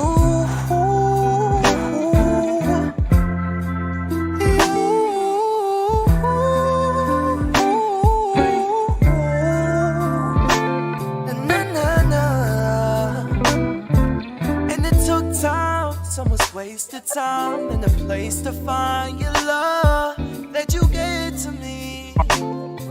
Ooh. And I wish I could tell you I appreciate your love in a ways to speak. And I'm feeling so much pain. Cause this time it ain't